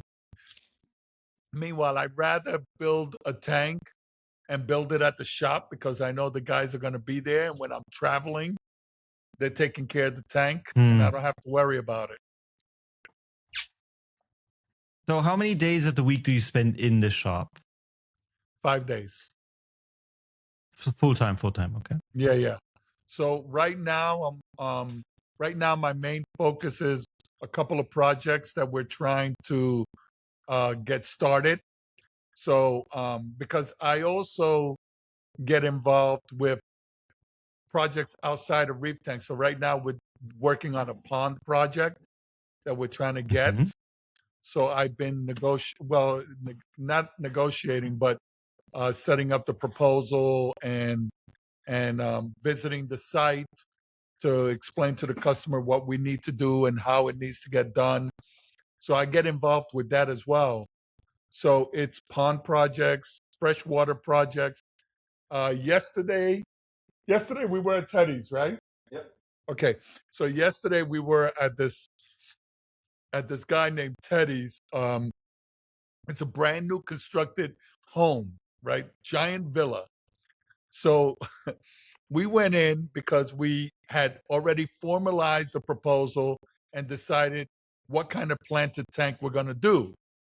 Then I get there and I go, this isn't going to work. And he goes, why? And I said, because you lifted this. That wasn't part of the equation. And now this side is higher. That side is where the level was supposed to be. So when you're viewing the tank from this side, you actually have to duck down to view it because it's going to be one of those tanks that you see from front through back. Mm-hmm. So when you walk into the home, it's a nice walk-in area and the tank is on your right. And then you can see through the tank into the living room. Ah, okay. Right? So, but it's a planted tank. So then then he goes, oh shit, Tony, you're right. And Eamon is looking at me like, what are you doing? Like this is going to throw everything off whack. And I said, but so we wound up having to increase the size of the tank. And then I said, can we come out a meter? And he's like, no, we can't come out a meter. So then we're standing on another side of it. And I'm going, and he says, oh, but it would match with what's upstairs. And I said, see, so the tank should come out like a floating tank. Oh. So we wound up making this tank so much bigger. It was 70 centis? Amen? Was 80. 80, right? That was 1 meter. And now it's 1.30 meters. Okay. And you will do a And video that's of the this? height. Huh? You will do a video. Yes. We talked about, but bear in mind it's a freshwater tank, so it's kind of like outside of my genre. But I would do something anyway, just as a short clip to show that that I don't only look at just reef tanks. So when I do consulting, I do consulting on freshwater tanks, planted tanks, ponds. And we're also working on the turtle pond, Okay. right? So I go to the shop, and it's like, okay, we have an appointment. We have to go visit the site. Then I have a proposal that I'm trying to put together. Then a client is calling about like we're trying to do this pond, and she goes, oh, so what's the civil work that I need to get done? And I'm like, okay, this is what the civil work that needs to be done in order to get this pond taken care of. So so I'm not just a reef guy, I'm a aquatics guy, but I like focusing on my reef tanks. And to be honest with you, one of the questions I saw was, I saw one of the questions that you had about my dream built tank, Yes. something like that. And my goal really is to try and see if I can build in Dubai the largest reef tank in the Middle East. Okay. And where you want to build this? In your house, at your place? No. Well, it depends, because be honest with you, because look, there's we have a client who his tank is 6 meters long, 2 meters wide, 4 meters high, that in order to do the maintenance, you have to go through the second floor and send a scuba diver in to clean this tank. Right? So that's and that's in somebody's personal home in a villa.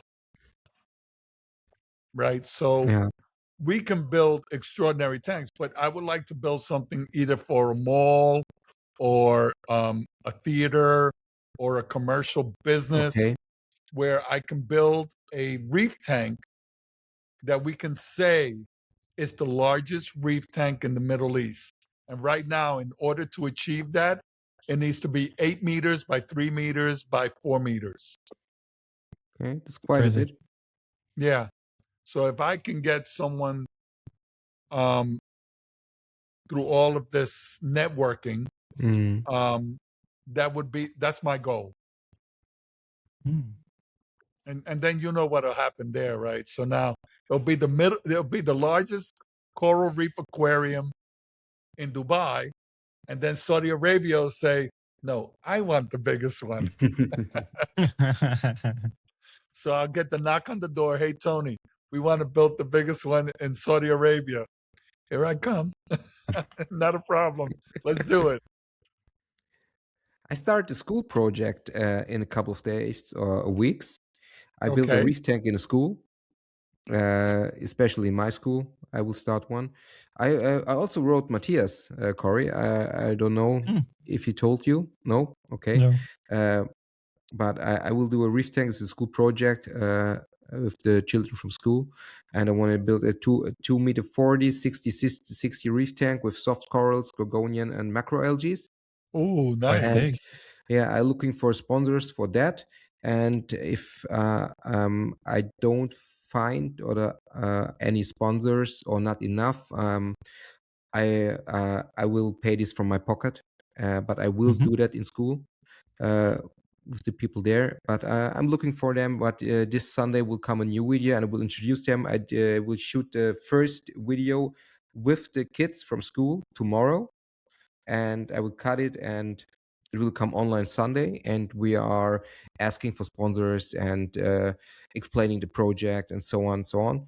And I had the first one. It's Aqualets will sponsor the LED, for example. Okay. Okay. Yeah, I met him. Yeah. I met Matthias. him. Matthias, I can't remember the brother's name. Yeah. I also don't know the brother, but I know Matthias. He will come over here to my place for a video and also for a podcast.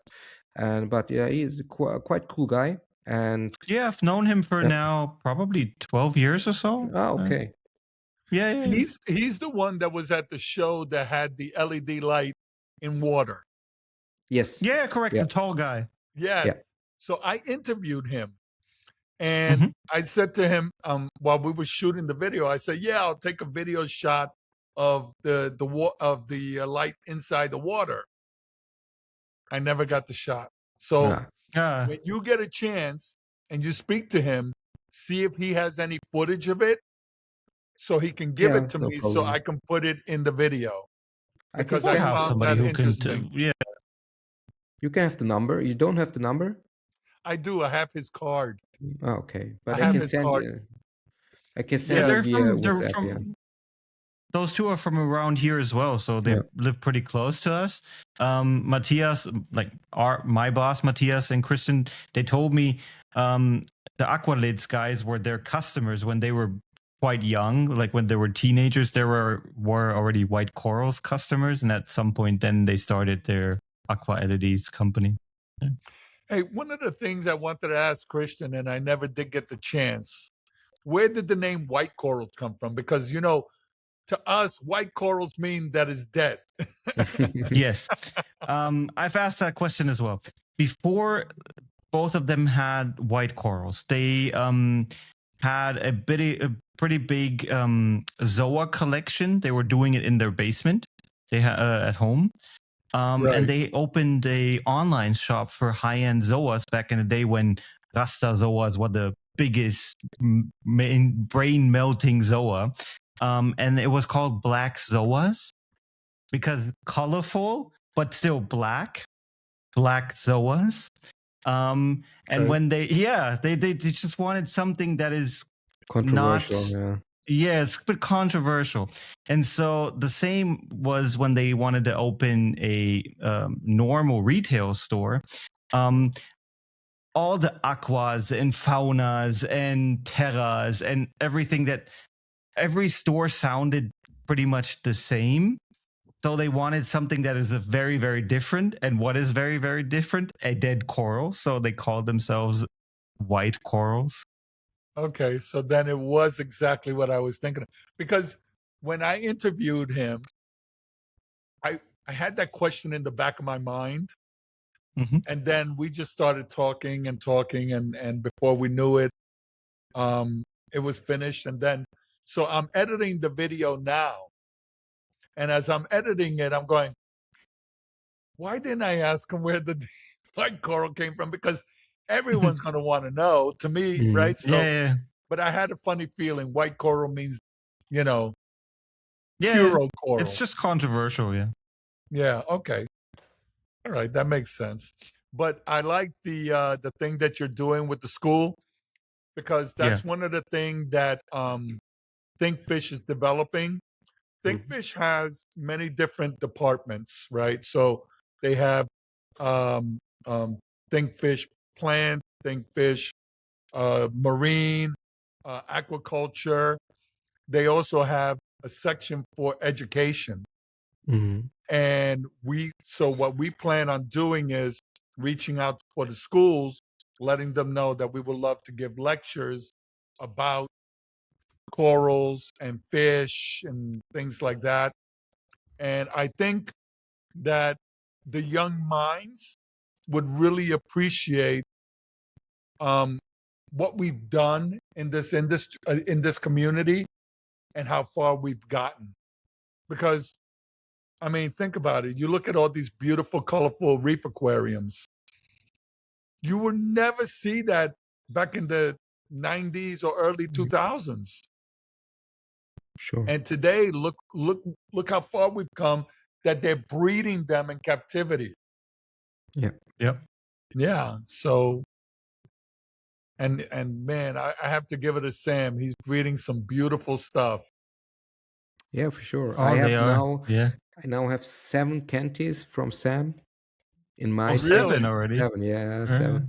But Crazy. they're all different, right? They are different. I had all different kind of blues. and ice blues. That means I love those ice blues. deep Yeah, blue, they look like echinadas, purplish. but Yeah, yeah. they Yes. look like the ice fire echinada, but it's not the Yes. ice Mhm. fire. And I bought one ice fire style, then one deep blue, one purple blue, and one is mixture of blue and a little bit of green dots on it. And Also, chimeras. You got a yeah. chimera. No chimera at the moment. I want to have one, but they have had two for sale, but it was pretty expensive. It was What's pretty expensive? the chimera. Yeah. What's Yeah, I pretty think the was- chimera. What is it? It was what's it going for? It depends on. It goes for. It's a retail. It's 1,500, 1,600 euros, and retail wholesale. It is something around. I don't know if I can. I'm allowed to Yeah, say Don't this worry here, about that. No, but it's okay. It's okay. It's all about the retail. Yeah, there's it's a all bit about margin. retail. Yeah, retail is about the So chimeras tend to be 1,500. around $1,000 to up to 1,600 is what I've seen, depending on the grade of the. They showed me the yeah. best ones, and the tank is really fresh. In my case, it's running 2 months now, but everything looks really fine. But for the chimera, I will wait 2-3 months more, and then I will buy one.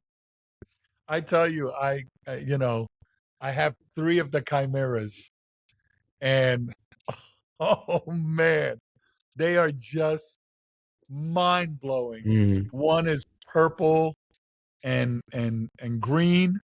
Another one is blue and green, and then there's another one that's yellow and blue. And it's like, holy cow! That's why I'm dying to go see him, and we can talk about this. And I'm sure that the ones I have don't even compare to what he has there at his place. Yeah, that's pretty awesome. Well, you got to figure, right? Chimeras don't happen very often, so I can see why, his pricing is what it is. Yeah. Yeah. And now what Maren, his wife, told me is that they're now selecting the best of the chimeras to then rebreed them next year. So they basically take the best chimeras and breed those together to get like God. super chimeras then. Oh my Super God. Saiyan. Yeah. Well, but I mean, that's what it's all about, right? So you want to take, it's basically the same as what we did with clownfish, with snakes, basically take the best of the best and then continue breeding with them. So I think that's why when they started, people were complaining, oh, it's just blue and green tenuis. And I tried to like publicly defend them because I was saying, they had to start with something. Yeah. But as soon as they get the funding right and they got everything down, then we will see those crazy morphs. So give them some time, pay it now. You're basically paying it forward for yourself because in the future, then you can get the really, really cool stuff from them. Well, I tell you, again, it's all about accepting the evolution of this industry. So today we're talking about chimeras, right? 3 years from now, let's have this podcast again. And I guarantee you we're talking about something way that we just weren't expecting. And that's the thing with these chimeras. Nobody was expecting this, right? And now it happens in the wild, but it doesn't happen very often. But to be able to create it in captivity and get something, this is why I got to see him. Think about like Chimera trachophilia, Chimera scolemia, like LPS chimeras. That's where it's going to get like really, really Crazy, interesting. Yes. I think. I don't know. Like bleeding apple scolemia. Yeah, bleeding apple scolemia is probably a chimera, but still. Right, because I'm thinking, when you look at these acanthophylias, and they have a rainbow acanthophilia, could you add any more color to that damn coral? I So know. is that it's a form of chimera already? How could you? I think it's more like, for example, torches. If you see torches and if you see chimera torches, that's not so That would often. be Yeah, interesting. this Yeah, is crazy. But I I mean, think I've seen that. Yeah, like they call them grafted, but basically yes, still two different color morphs, larvae next to each other. Yeah. Yeah. maybe that's interesting. But I don't think like if you look for the meaty corals like Dracophilia, Acanthophilia, Scolimia, it's not so interesting in here because you already have so much colors, and I think maybe it makes no sense to put one more on it, you know. But Yeah, we'll see. It's going to Well, get really interesting, that's for sure. or maybe, imagine a Cantophilia. You know what a paisley is, right? not The really, no. paisley design. It's like it's like it's almost like a sperm, right? It's big on the end with a small tail in the back. Okay, So that's a Mm-hmm. paisley. okay, So imagine an acanthophyllia with paisley designs on it from its color morphs. okay, gotcha. Yeah. Who knows? Yeah. I Who think we're going to knows? see some crazy stuff in the future. Yeah. So I really enjoy the fact that we keep evolving, we keep changing, we keep seeing all these different things. I would have never thought 10 years ago there'd be a solid yellow acropora, Mm, highlighter yellow, right? I mean, one thing is Yeah. a yellow core, a yellow acropora, but one thing is that highlighter yellow that it's like so mind blowing, or highlighter yellow with orange tips. I would have never thought that mm, that was even possible, and today it's possible. You know, that's true. yeah. So this is why I enjoy this hobby, because we constantly keep evolving, Yep. and Toga, you're helping that by creating your structures. You're helping that, and I honestly feel that you're heading down the right direction. Don't listen to the naysayers. They're just, when I wrote my first book, before it got published, Julian called me into his office. He sat me down. He says, "Look, Tony, I want you to realize that what you're about to embark on is going to make people envious, Mm, jealous, and you need to become thick-skinned. yeah. There are people that are going to say that they hate your book. Get ready for that. There are people that are going to say they love your book. Get ready for that." And I even followed a guy who rated my book on Amazon Mm, and never even owned it or read it. But Mm. because he didn't Yes. like me, he posted a negative comment. And I was Yeah, able to find out eventually who it was. But that's always going to happen, man. I know. So It's normal. That's normal. For yeah. example, I have every time I upload a video, I immediately have the same 2 dislikes on this video in the first couple of seconds.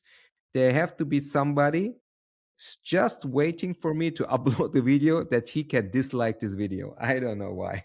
Well, okay, I can tell you why. Because there are guys that are trying to do what you're doing, but you're doing it to, and it's because of your background. When you and I talked, your background is creative, is artistic, and you have that creative mindset. So when you're creating something, you're already a creative individual. Some people have to work at it and are trying to produce things like you, but you seem to have that level up Mm, because of your background. You're a creative guy. mm. So don't worry about it. I'm sure it's one of your competitors. Yeah, maybe. Don't know. It's okay. It's all right, man. Yep. It's okay. You just keep doing what you're doing because you're For doing sure. really well. Absolutely. Thank you, Tony. Yeah. And everybody loves Corey, so you'll never hear anything negative about Corey. That's right. Yeah, for sure. Corey is. Look, Eamon just said he's the best. I love you, man. I mean, I love you too, man. He said, I love you too. I'll see you at Interzoo. See you, dit better is zo. Der ist so witzig, den musst du auch kennenlernen. Ja, der ist. Der ist ultra der macht mich schon witzig. fertig, dass er da hinten die ganze Zeit da rumfischt, ey. I'm saying he's super funny. Eamon is like a really cool guy, and Tolga really has to meet him. Yeah, definitely. He was supposed to come with me to Germany. Yeah. Mhm. But what happened was he got called for some stuff that he had to take care of. Okay. Yeah, so he couldn't make it. I wound up getting a room with 2 twin beds. So I wound up sleeping on a small bed, anticipating he would come, and he never showed up. And I wound up I could have had a nice big giant bed all to myself. Next time I'm sharing the room with Corey, not with you. Oh, he said he's sharing the room with you, Corey. Corey's getting dangerous. Hey, Corey, I'll give you the heads up. He farts when he sleeps.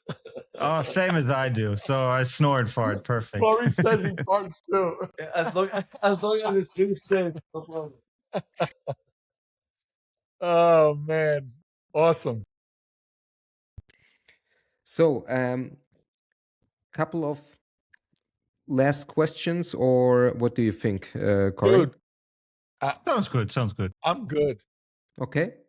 I'm Then- good. If Corey wants to bail out, let him bail out. It could be me and you. It's all good. I still all have a good. few moments.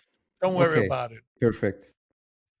I wrote you some questions for closing, and especially for you. You are in the reefing scene for a couple of decades now, Yeah. and Not a couple, a few. yeah. But think about it. If I started in 80s, well, okay, no. My first saltwater tank was in 85. And then I got into reefing in 88? Yeah, 88. So 88, 98, 08, 18. Wow. So far, So it is 30 some odd years. Couple, And what is still keeping you not to look at other tanks, but what is still keeping you that you want to have your own tank and you manage and do your own aquarium at home? I'll tell you, well, okay.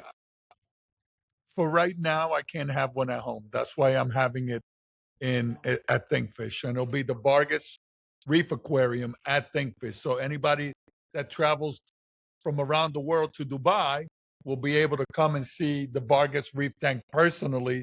They don't have to worry about, will Tony let us in his home, right? Mhm. So it'll be there. And I'll be honest with you. You know what drives me? The constant stuff that innovates our industry. And it's always evolving. The aquascape that you do, the discovery of diseases like what Corey and white corals did, the chimeras coming out of Sam's place. Dude, I can't tell you how much I enjoy seeing the constant evolution of our community. Constant. And it's great. Look, I never thought I would ever see a reef tank with just a damn protein skimmer. And I did. That's crazy because it's totally normal for us that it's you for run us the it's- tank. My tank is also the same. It's just a skimmer, nothing else. And Yeah, but meanwhile, Corey is selling yeah. reactors through Nios. Yeah. I mean, carbon, you don't have to run carbon through a reactor. You could just... But anyway, sometimes Martin also runs carbon if it's necessary. Well, I think his scapegoat is the or his way of taking care of things is more through water changes. Yeah. Because of yes and no. I know Martin very well, and I know exactly what he is doing because he's living 2 minutes from me apart. You know. yeah. By the way, I have a picture of the front of your home with your tank inside the window. I know you. I took a picture. Martin told me, but I think it's very common here in Germany that you would just have a protein skimmer and activated carbon. That's it. Yeah, carbon reactor. And maybe you use UV sometimes if it's necessary, Last time. and Right, but that's it. no, but to see a tank that was there operating with just the protein skimmer, no reactor, no UV, just the top off and the ATI set of chemicals. I was like, holy cow, this is, you go to other people's homes and you look under their stand and it's a laboratory with all the gadgets and all the bells and whistles. Stop talking about me. And you don't. Yeah, this guy here, man, he loves his Neptune products. I see it in the back, hey, Neptune. Yes. Yeah. All the Neptune stuff here and the dosers over there. I tried using one once and I gave up. I'm too stupid to use them. So Look. Okay, that's crazy. yeah. Yeah. They say a Porsche is a Porsche not because it drives fast. It's from all the buttons that you see, windscreen. And the Porsche is a Porsche because in Germany they have an Autobahn. The rest of the world does not have an Autobahn. Autobahn. Yeah. Autobahn. Yeah, without a doubt.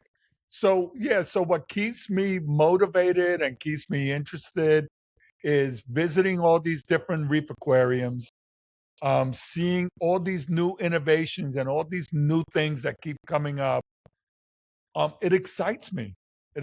Look, I'm the type of guy that on my computer, I have the latest Adobe, I have the latest Word, I have the latest software of whatever I use.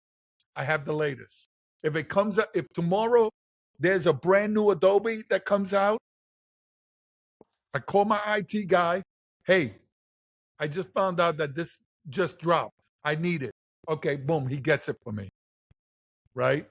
Because I like to stay on top of all new innovations of technology, AI. I'm really deep into AI. I try to follow as many of them as I can because really that's the next evolution for regular society, not for our industry doesn't like the AI thing. I tried an AI video and it didn't, the comments were horrible. But meanwhile, there are people that are watching it and telling me they love the video. So I'm like, you can't please everybody. Yeah, but I sure. like to try and stay as innovative as possible and as grounded as much as possible. So anything that comes out, I want to know about it. I like it. And it excites me. And I never poo-poo anything new until I can validate it. But I love all the new stuff that comes out. So, okay. Yeah. Okay. Let me go to the second one. If you have unlimited resources in terms of money, space, doesn't matter, would you go for or for which kind of reef tank would you aim? You would go for that gigantic polar reef stuff, or you are more in that normal sized but very, very high-end coral stuff? Okay. As you saw, my favorite acropora is Abrotendinites. That was a brown acropora. Yeah. That shows you that, to me, the names and the colors, while impressive, what excites me is the look, Mm-hmm. is the formation. It's, to some extent, some color. But I would rather have a beautiful brown coral like the abrotendinites dead center in my tank. And guess Mm-hmm. what? If we keep going down the path of these colorful corals, we're going to see a rejuvenation of the brown corals because there's no brown corals anywhere now. Where's there a brown coral? Yeah, maybe a little bit. I can feel you a little bit because I think it's the same thing in this. We are overfeeded with the blue light pictures or the blue light tanks, and now it turns more into. I told you, Corey, before.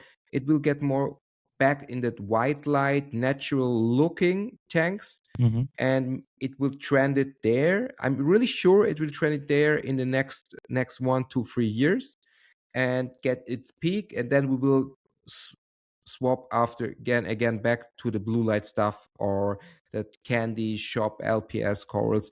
I think it's rotating every couple of years. You have a new hype cycle from special kind of corals or special style of reef keeping.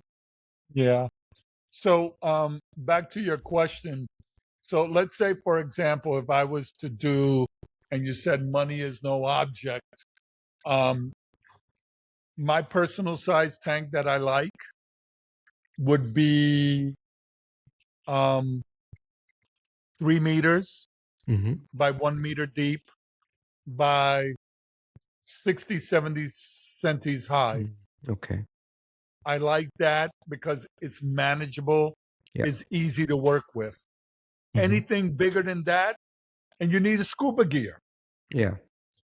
And last thing you want is to, put your face inside the tank to epoxy a coral to a piece of rock. Yeah, So for sure. I like manageable, something that's manageable, that's easy to take care of. Even though if money was never an object. Mm. And listen, I'm that way. If money was no object, I would own a house that is small and comparable. Because Mm. at one time I did have a big house, and guess what? I hated it because that room needed to be cleaned every single week, even though nobody was living in it because it got dusty. That room, nobody was living in either. And this room, nobody was. And I was like, why do we have this?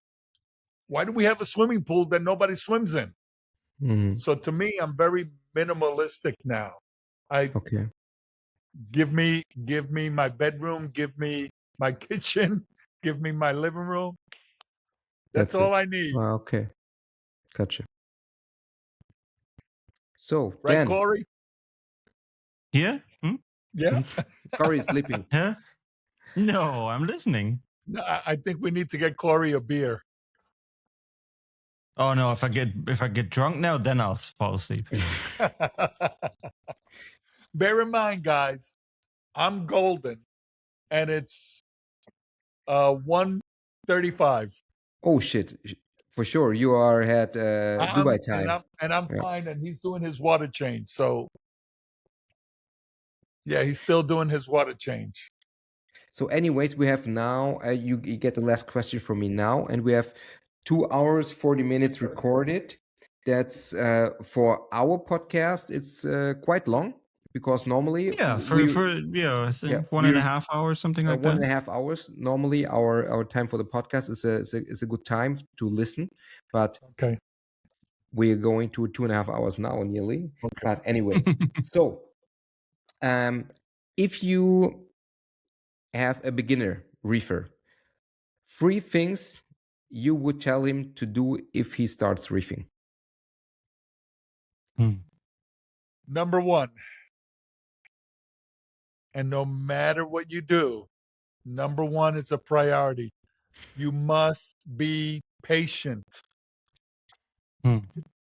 Patience. I can't tell you, even in the shop environment, finding people that are patient. I want a tank just like that. Well, that took 2 years to get like that. Oh, but I want it like in 2 weeks. No, it won't happen in 2 weeks. You need to be patient. Number 2, tenacious. If you're not tenacious, I found that of all the interviews I do and all the people that I've shared emails with and conversations with, the most successful hobbyists are the tenacious hobbyists. The one that are on top of their tank. Look at Mara.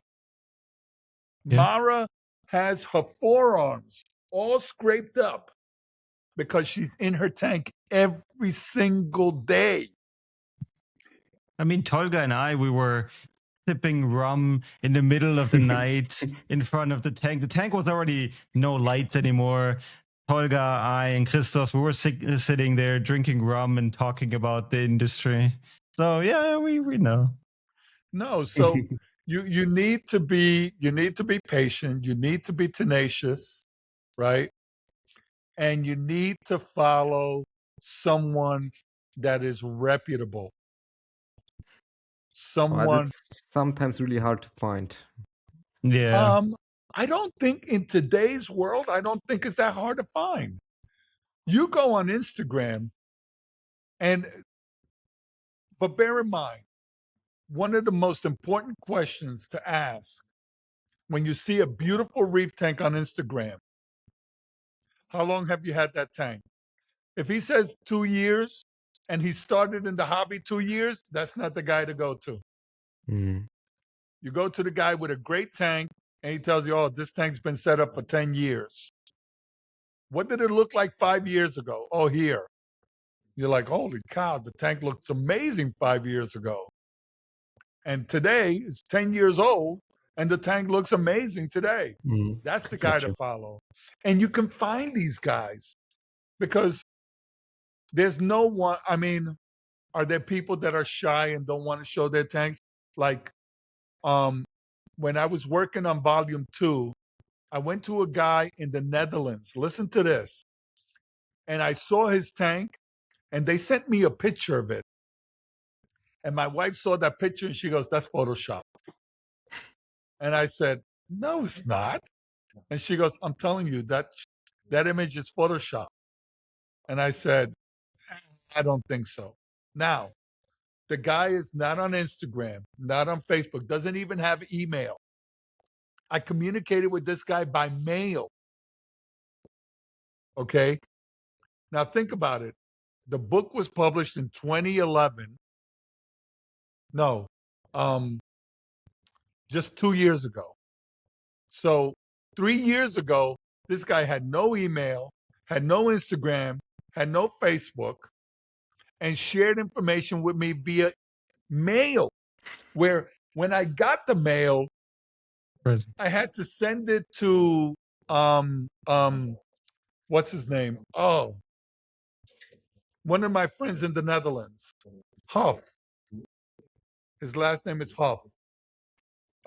Corey, you know the guy. Anyway, I don't know. Maybe. I sent him pictures of it and he transcribed it for me. And I was able to get his tank. So anyway, when I get there to the guy's house to go take pictures, my wife comes with me and I walk the fastest because I wanted to see the tank. I get to the front of the tank and I look at my wife and I go, you got some apologizing to do. Because the tank was not Photoshopped. So my point is that we get the opportunity to see tanks that are magnificent.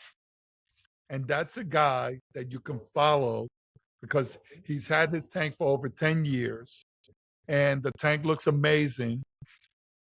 We can actually, if you're a brand new hobbyist, these guys are everywhere. You just have to seek them out. You find them and you ask questions. But those are the 3 top things that you need to do. Find someone that could be a mentor, be tenacious, and be dedicated. Perfect. Good answers. Yeah. Corey, anything hope else so. from you? I think we went through pretty much everything. I mean, it's crazy to think that I just met Tony 2 years ago, not even really on purpose. It was in the morning in the hotel. We just sat together at the restaurant basically and got talking because I was just a guest there. I wasn't a speaker or something at the convention, so it wasn't planned. And to look where we are now, having a great podcast. I'm really happy that it got this way. Well, I be honest with you.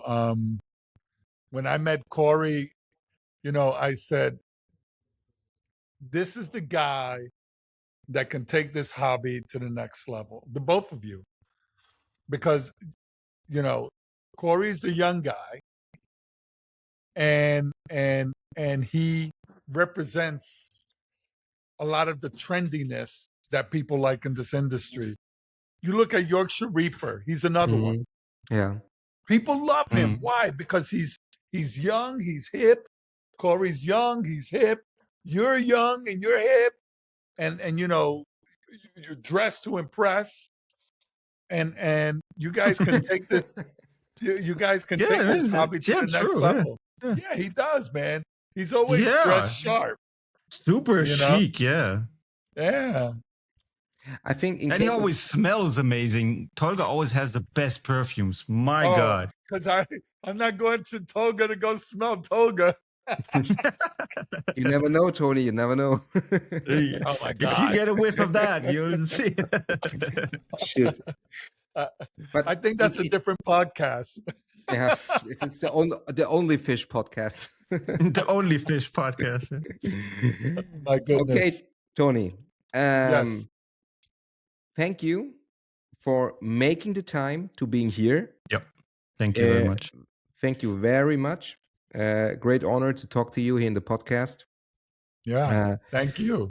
And I hope to see you maybe on the interview. I'm not really sure if I can be there, but we will see. And what about hey Corey, have you guys thought about doing Aquaria Italia? I'm there. I gonna have go? I have a booth there, yeah. Yeah, baby. Because I don't let me tell you know. something. Dude, Niall. Can you send me the information? I'll hand it over to Daniel so we can see, because I'm not usually on the Nios booth. It's more his stuff, but yeah, I'll hand it over to him. Look, I'll be honest with you. He had the first Aquaria Italia last year. Mm-hmm. He had over 6,000. I mean, the place was packed. I did YouTube, not YouTube videos, but I did more of like Instagram, some of the stuff that was going on. And the place was jam-packed, amazing corals. Yeah. Because you had Frankie's Frags. He had amazing corals. Recife at home. He had amazing corals there. So, and then there were other booths that had corals as well. But then, you had vendors, from the industry that were there. And I said to him, I said, dude, you got 6,000 on your first show.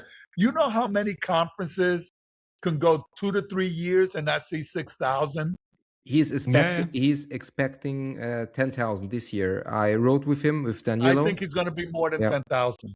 Easily. Maybe. Okay. You watch. He's going to have more than 10,000. And it's because he's getting people after the show reaching out to him.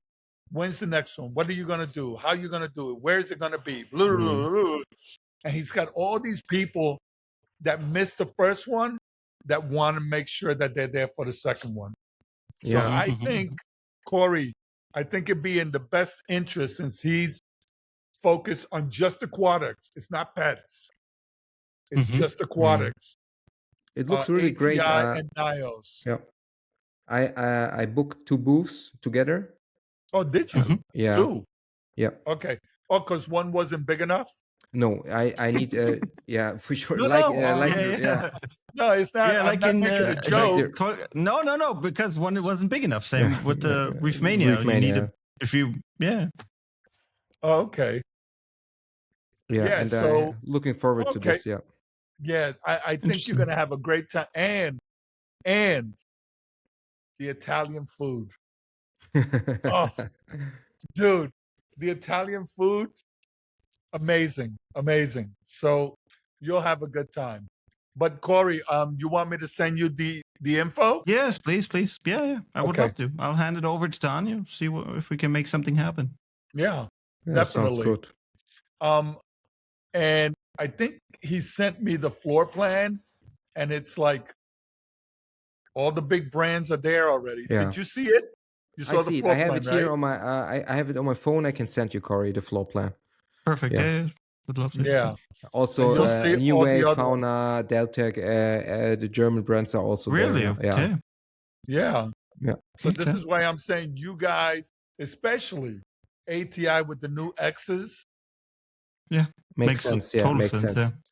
They have Yeah. one side is for B2B, and Mhm. it's opened on Sundays, and the other side is opened on Friday and Saturday. It's B2C, and Mhm. the second one is just Sunday and Saturday and Sunday is B2C, and Monday is B2B. Interesting. Okay. Yeah. So they have an Yeah. extra day, but only Yes. B2B. Yeah, only Okay. B2B. Yes. Mhm. That I didn't know. That's interesting. Okay. Yeah, that's this is like this. And if you go for the B2B booth, then you have to pay a little extra amount. But I didn't do this because my scapes more or less they are B2C, not B2B, and make no Mhm. sense for me because I just go for the 2 days B2C. Yeah, and I think Sam should be there too. I don't know if they already have. There's Yeah. still rolling out the retailers that they ship to. I don't think they ship international yet. No, they don't ship international. Or you have no, they don't What do you ship mean they don't international. ship into? So, The but you corals. They ship don't have international, their no? wholesale. No, yeah, they don't have retailers they ship to. That's what I mean. They only ship so far to retailers in Germany. They don't have international retailers that they ship to. Oh, okay. So basically, So of course they could have a booth and sell their own corals, Yeah. but it wouldn't strengthen their brand per se. They would just basically sell their corals that day, but their brand wouldn't expand in Italy if they don't have more retailers there. well, Because they don't usually do B2C, they only do B2B. B2B, yeah. They just they do only do B2C B2B. Yeah. Yes, they only do B2C at these shows, and only through a vendor. They did it through Unterwasser Freiburg. Unterwasser. Yeah, they did it through a retailer. They were basically with the retailer at their booth. So the retailer was making the money, and they were just basically helping out and getting their margin off of it. That's how it worked. I get so upset that there were 3 people that I wanted to interview as well, and I didn't get the opportunity to, and he was one of them. But you know what? Even better with him that it because now I'm focused on going to his place. Even better. Makes Even sense, better, yeah. Tony. Yeah. Yeah, I think that would lead to a better interview than sure. interviewing him at the conference. Yeah, You it was know? just too packed, and I think when he can show what he's doing, I think makes much more sense. Yeah. Yeah. Or But I still think that he should try and see what he could do to sell, because I mean, from Germany to Italy, it's not a big deal No. to ship. Yeah, but yes and no. Shipping costs go crazy as soon as they go outside of Germany. That's why we don't have huge numbers of coral shipments outside of Germany. Let's say just Poland. We ship in Germany overnight for, I think, like 14 euros or something like that. And as soon as it goes over the edge of Germany, it instantly jumps up to like 100 euros. that's like that much of a price difference. And I mean, since they ship overnight as well, they also have to carry that. But yeah. Yeah, but look, when you see a WYSIWYG and you want it, you don't care what the shipping cost is. That's right. Yeah. So, Seriously. and especially if it's a more expensive core like that. Yeah. I mean, so we ship international, and it usually is more higher end stuff international. But yeah. Yeah, They so, should try to get retailers to work with outside of Germany. That's for sure. well, there's quite a few good retailers in Italy. So he can capitalize on that, because bear in mind that the guys that are going to be at the show are going to be retailers as well, and they'll come to his booth, and now he can get easily, because Italy is so big that he can easily get the north section, the central section, and the south section of Italy. And the central is Rome, and Rome is, there's quite a few really nice shops in Rome. Never seen any videos or anything from Italian shops. Nothing. Never. Dude, I did one. Coral Academy. Okay, I'll look it up on your channel. Coral Academy. And his corals, the colors on his acroporas were mind-blowing. Mind-blowing. Yeah. So you can take a look at that one. Then I visited, but I did quick Instagram. I never got a chance to do an interview with the guy's shop. But there was, and then the guy that took the #1 tank of the year in Italy is the guy that owns the Coral Academy. Okay. Yeah. Sounds interesting. I went to Rome 2 years ago, but I don't see any coral shop there. I looked at Google Maps, but okay, that's strange. But okay, next time. No, they're there. They're there. It just maybe. Listen, when you go somewhere and you want to know if there's a shop, reach out to me first, and I'll let you know. I will do that for sure. I will do that. And I'll tell you where to go.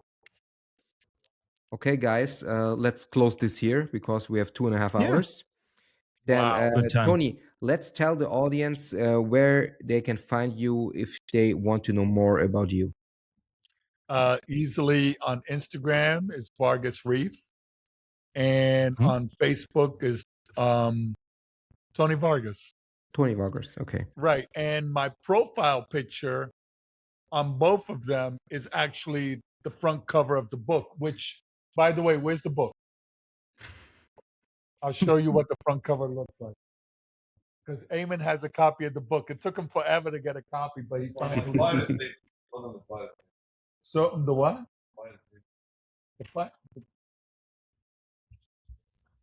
And what's on YouTube? Here we go. Yeah, Tony. What's your YouTube account is also Tony Vargas or Vargas Reef? It's Vargas Reef. Vargas Reef, okay. Yeah, nice. Such a beautiful fish. Yeah. Nice. Dude, this is why everybody, this whole Hawaiian thing is being reopened again, right? And everybody's talking about, oh, the yellow tang, I missed the yellow tang. Oh, I missed the potter's angel. Well, they captive raise these guys. But this fish, the Cirrolabrus jordani, is not captive bred. This is what we really should be wanting. Fish that are not being captive raised and that are from Hawaii. So so on YouTube is Vargas Reef. Perfect, Tony. Then again, I thank you to being here. And thank you for having me, man. I appreciate it. Maybe we can, if you're here in Germany, we can do a YouTube video from my channel with you together. Yes. That would be nice. Let's do that. And anyway, guys, I hope you enjoyed the show and I hope you listened to that. I am saying, have a good day. And you guys can have the last words now. Corey, Tony. Thank you guys for listening. I really enjoyed this. If you have any questions, put them in the comments below. I hope we'll have this as a YouTube video as well. Yeah. The 2.5 hours of our faces. I hope that's interesting for you guys. I hope that's enough. Yeah. It was a pleasure. And again, thank you, Tony. And guys, from the bottom of my heart, this hobby has always been a really passionate thing for me. I've sacrificed a lot to be in this industry. You know, a lot of the conferences I go to, I pay for myself. I don't get, sponsors or anything like that. So I do it because I love the hobby and because I love sharing information. I'm not one of those guys that will back you off and say, oh, you can find it online. I'm not that guy. I'm the guy that will help you if you need help. And I really appreciate the German community accepting me and letting me into their homes. Perfect. Thank you. Thank you.